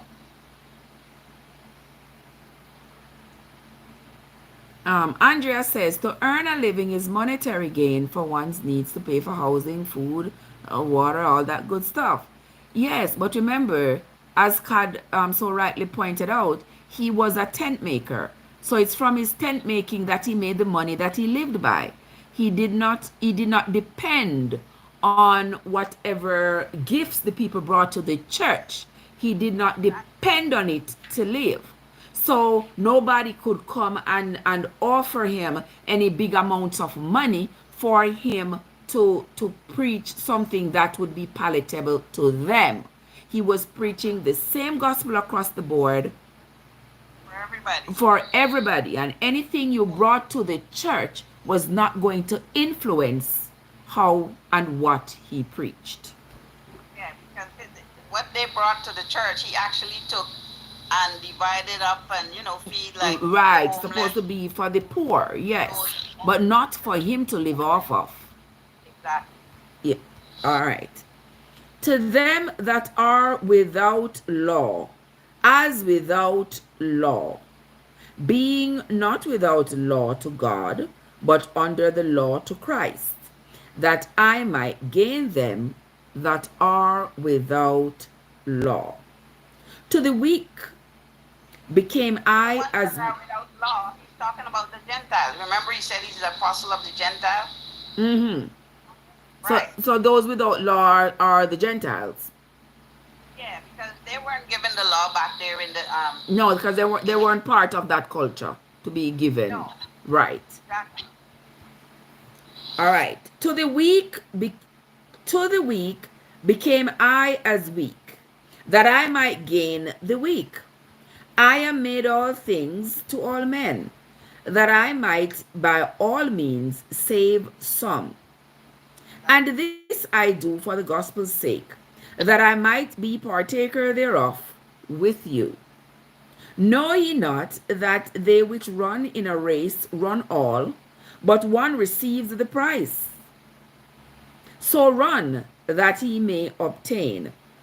And every man that strives for the mastery is, is temperate in all things. Now they do it to obtain a corruptible crown, but we an incorruptible. I, there, I therefore so run, not as uncertainly, so fight I, not as one that beats the air, but I keep under my body and bring it into subjection, lest that by any means, when I have preached to others, I myself should be a castaway. There ends the reading of the First Corinthians chapter 9. Yeah, so What say you, Sister he's Cod? not preaching for worldly things. He's preaching so that he can get his reward in heaven or from God, not Okay. from man. Yeah. Oh, okay. All right. You hear that? So that is what Paul is hoping for his reward from the heavenly Father, from his heavenly Father. He's not hoping to be rewarded by men. Let me say, if you run a race, everybody can run the race, but remember, say only the one who wins gets the prize. We can all run. Let's all run, but only the person who wins gets the prize. Paul says one of me, no come after me.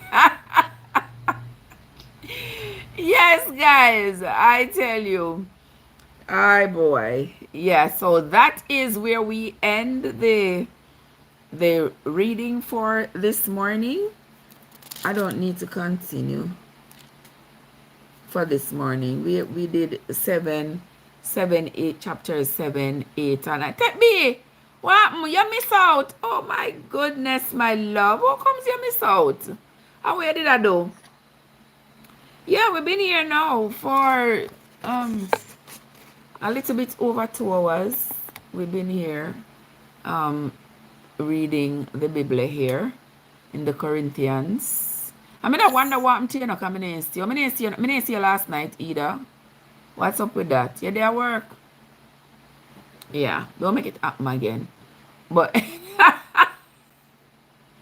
yeah, we were reading about Paul talking about his suppositions about how a man should behave around a woman.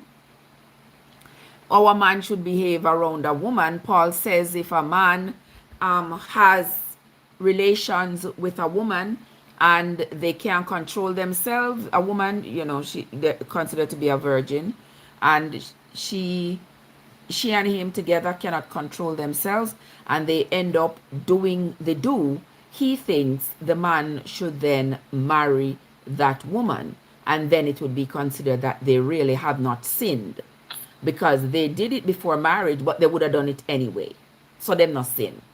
But on the flip side, on the other hand, if the man and the woman do the do, and then he don't marry her, he got a problem. Something is wrong. He has sinned. He's cruel, uncouth, yeah, uncultured, yeah, him wrong. Him to marry her.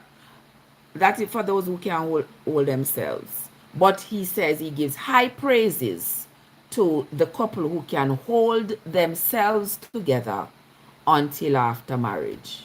My God, me no in a Paul corner at all. Or Paul no in a my corner. Paul no in a my corner at all. Because him say if you can't hold yourself, you have to marry to the woman. After you You're def... one person Paul wouldn't take money from. Paul would have never want my corrupted money. Say no ma'am. No ma'am, I don't want your money at all.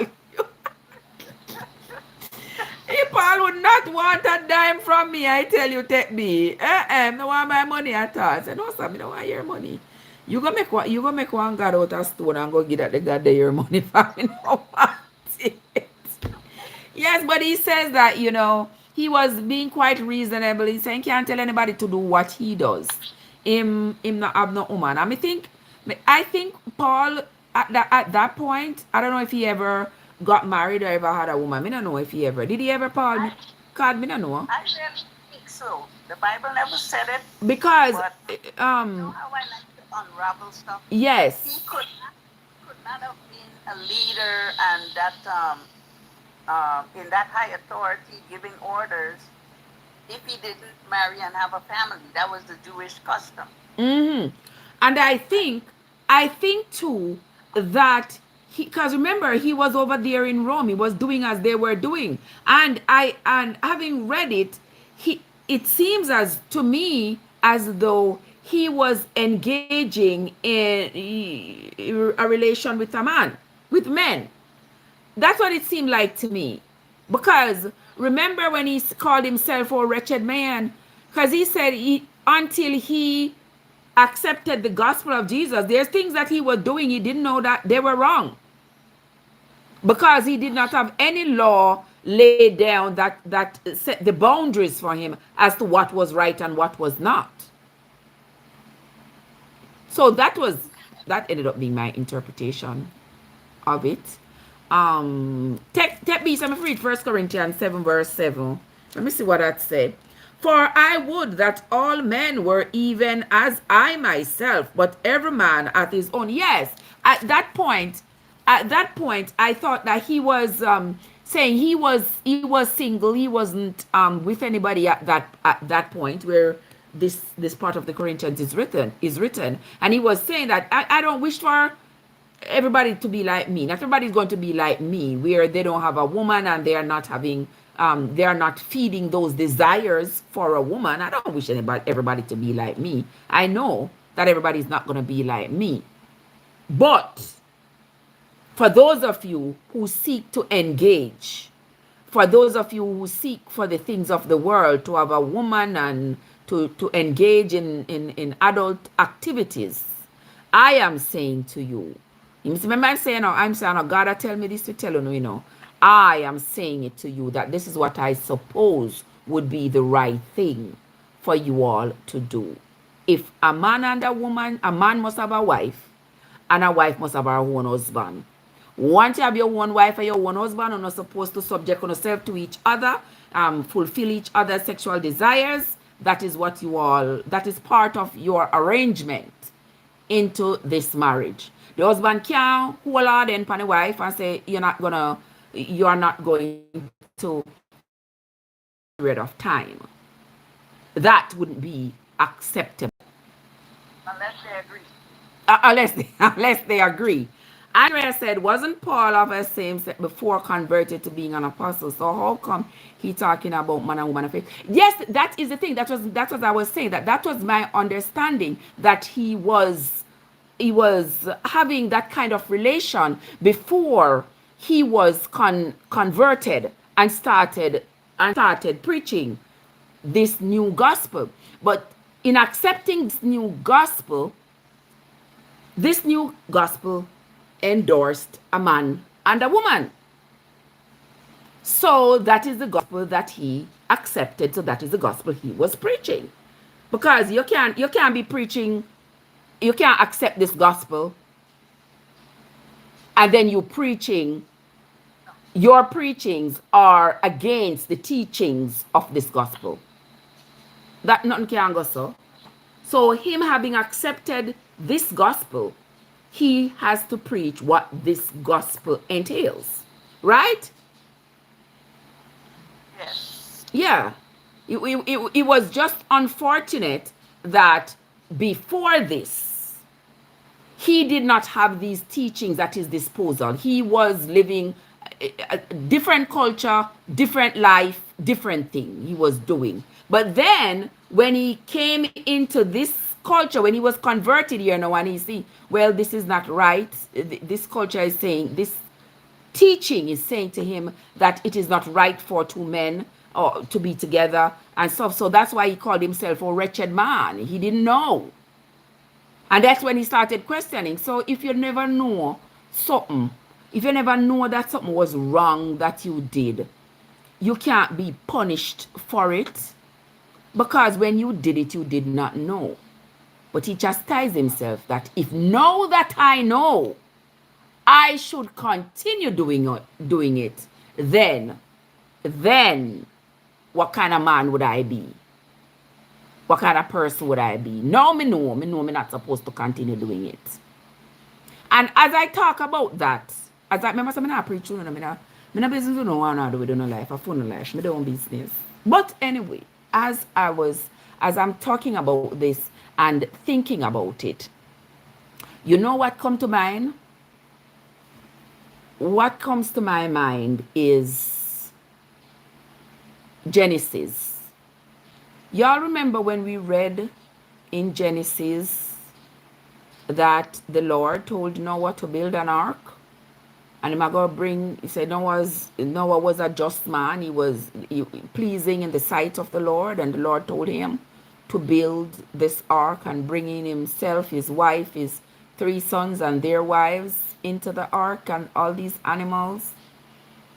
And remember, say, according to the Bible, God said that he was disgusted with the people. He said every conceivable sin they were committing, and it had disgusted him. And that's why he was going to destroy them. He was going to destroy the whole earth, every living man, every living beast, every living bird, every living everything. He was going to destroy.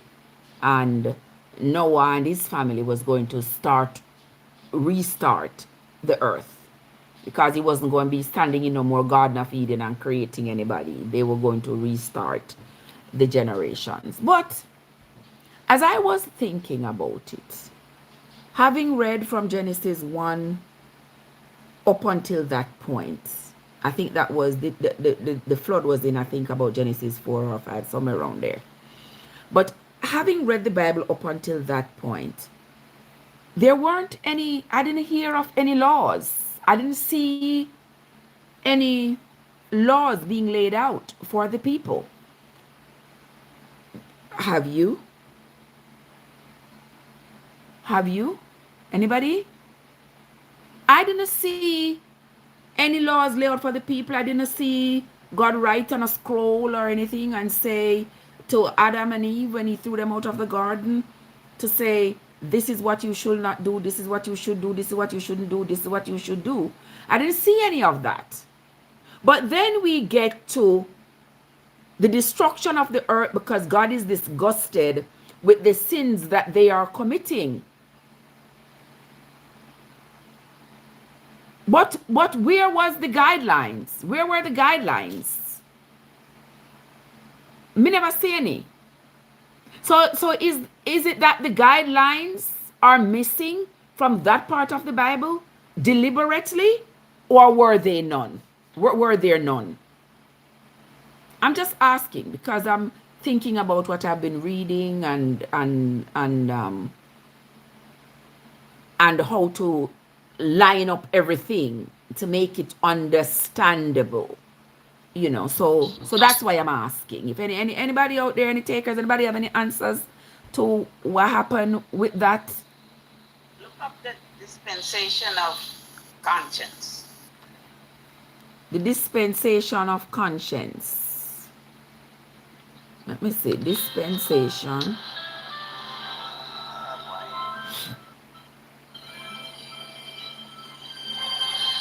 Oh, God.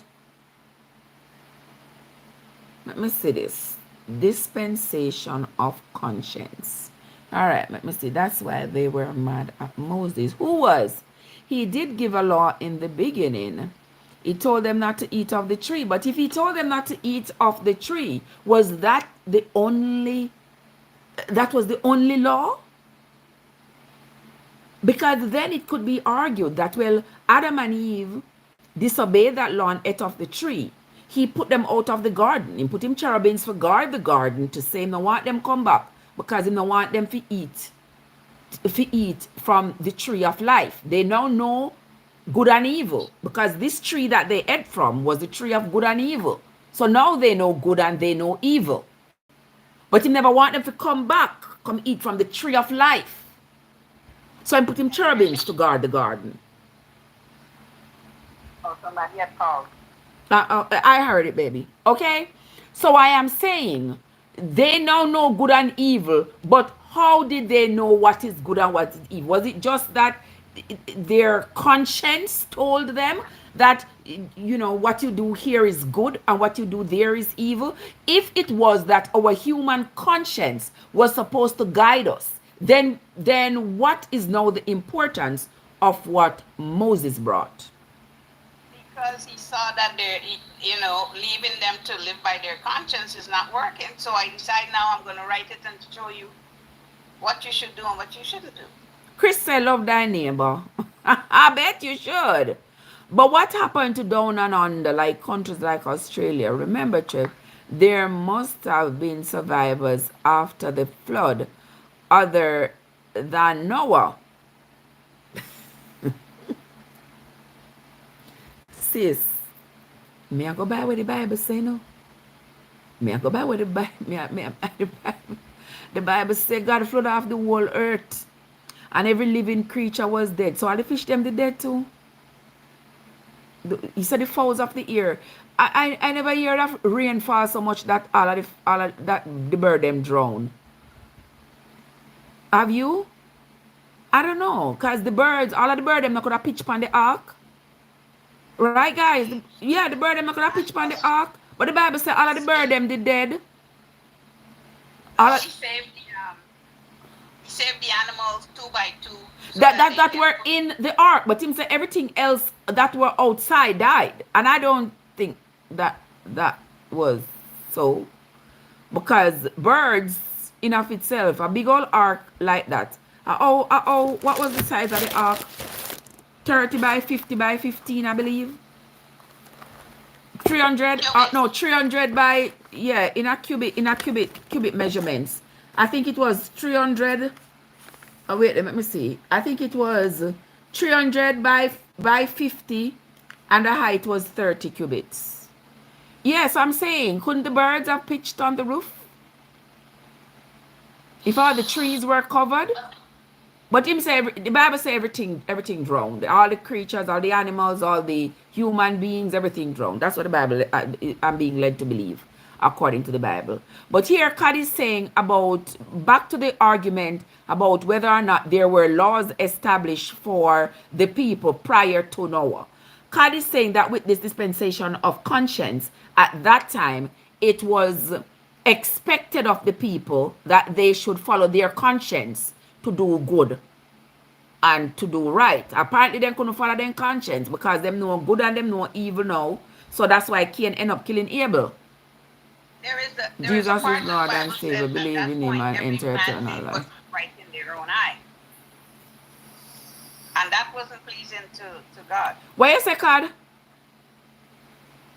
There is a point in the Bible, somewhere in Genesis, where it says every man did what was right in their own. Oh, everybody did what was right in their own eyes. Yeah. Yeah. I was part in the Bible that. It's somewhere in Genesis, but I can't touch on that right now. I have to jump in the shower. Oh, all right. Jump, don't fall. Okay, we will try to find that. Whether maybe not today, but I'm gonna put you on mute, but I'm still listening. Okay, my love. Okay, no problem. Chris says, societal and social failure. Can I tell you? But anyway, yeah. So I guess that explains it. That the people were expected to determine what was right and what was wrong amongst themselves. But you know, so that's a recipe for chaos. Right? That's a recipe for chaos. Because if you are in your home and you say you are not going to establish any boundaries, you're not going to establish any rules for your children, you're going to just make everybody do whatever they want. So if you want to get up and go eat steak for breakfast or go whatever you want to do, you are free to do it. You want to get up and walk to McDonald's, go have breakfast, walk to McDonald's for lunch, walk over there to go get dinner, whatever you want to do, you do as you please. You know, make up your bed. You know, you're just free for all. Everybody do as they please. You see how chaotic your household would be? Yeah, everybody left a plate. Yes, everybody do everything. Just chaos. Nothing organized. Nothing. Yeah, there's no cohesion. There's just a mess everywhere. And I guess that's what was happening because everybody was doing whatever they thought was right. If I felt like you have offended me and I felt that the right thing to do was to unalive you, then that's what it was. I guess that's why Cain did what he did to his brother. Because clearly there weren't any clear boundaries written down for the society to follow. So as Chris says, societal and social failures. I agree with you on that. So I guess that's why Cain thought that, well, if God accept Abel's sacrifice and him not accept mine, I am just so angry at my brother that I am going to unalive him. That's what Cain thought was right. Because if everybody was doing what they thought was right, that's what Cain thought was right, to unalive his brother. But then, when God called him and said, where is your brother? All him could have said is, am I my brother's keeper? And then God told him, your brother's blood is crying out to me from the earth because you slay your brother. And when God cursed him, say everything where you plant, nothing shall come. Nothing shall come. No matter what you could have tilled the earth from morning till night, you shall produce nothing. Barry said is 142 over 84 good. Good blood pressure, nurse. 142 over 84 is not good blood pressure, but it's not bad blood pressure either. Yeah. You cannot tread lightly though. Remember you're getting older, so if you modify what you eat and your daily activities, it could get worse. It's sort of a first degree bad blood pressure, kind of. Yeah. So then baby say, Barry say me stand up in blood pressure. Me can't bring it down to But anyway, back to the conversation, guys. Yeah, so as Cain was being punished for what he did to his brother, then I guess at that point the others would understand that, well, I guess unaliving somebody because you are upset wouldn't be a good thing. Because see Cain there, Cain is being punished for that, for unaliving his brother. So we're not going to do that. Now remember when Cain said to God, God's about when he was concerned about the people going to unalive him, going to punish him for what he had done to his brother. God said to him, say, anybody who hurt you, he shall punish them. He might go punish them. How many folds? 7 folds. He might go punish them 7 times, right? They might go feel some 7-time punishment, something of that sort. And even many years later, you remember Lamech? We kind of gone off topic, but that's how my brain work. You follow me. Y'all remember Lamech? Lamech was a descendant of Cain, I believe. Was he not?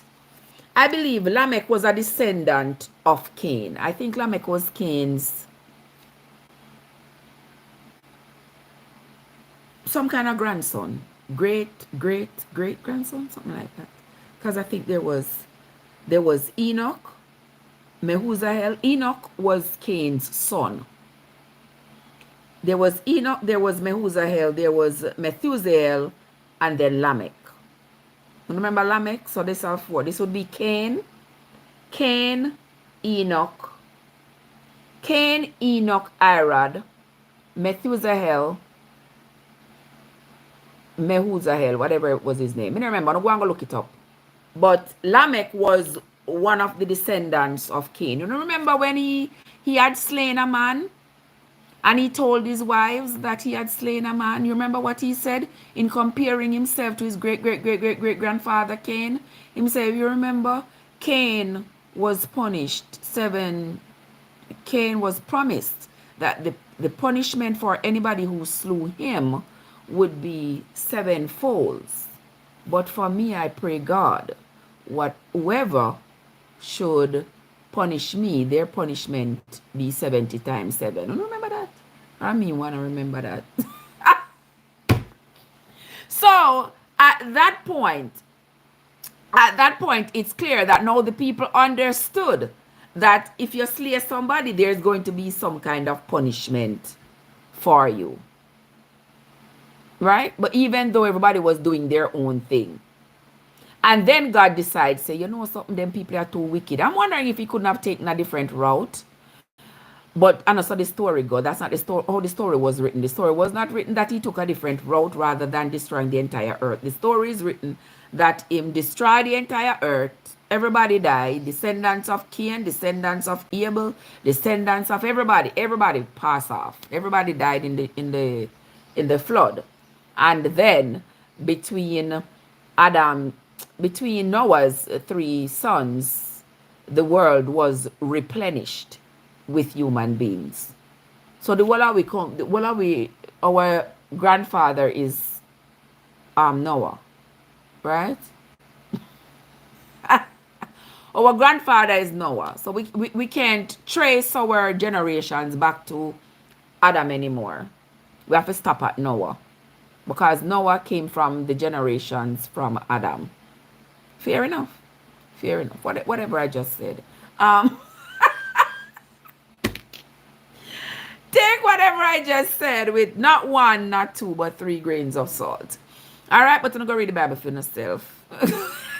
Right at me. Yes, and that is why we are here, just to read the Bible and get our own understanding of its contents. Because once you can read and understand, the Bible not supposed to be so hard to read. I know that some of the words they use, I don't know. I think some of the words are intentionally put there, and that intention is to confuse us. Yeah. So that somebody who is reading it and claim to themselves that they have more authority to read it and to explain it than me and you, yeah, them can bamboozle us and twist it and spin it to suit their own objectives. But no more of that. Nobody can trick you no more. Nobody can trick you no more. We are read this thing. All right? And we are read it back and we are read it forth.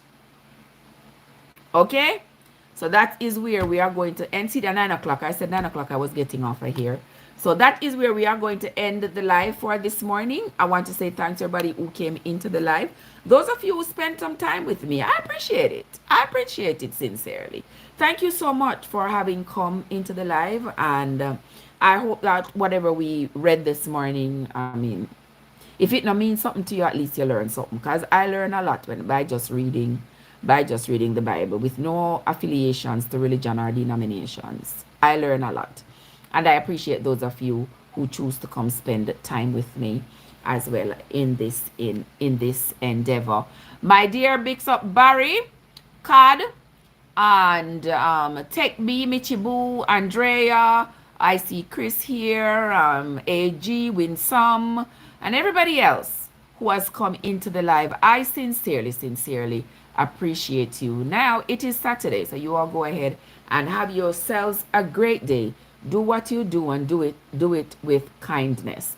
All right, that's going to be it from me for this morning, my friends.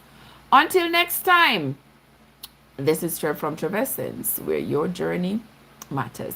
Have yourselves a great day, everybody, and I'll see you again later, but tomorrow morning I will see you all when we come back here to do the Bible reading. Tomorrow morning we're going to be reading chapters 10, 11, and 12 tomorrow morning.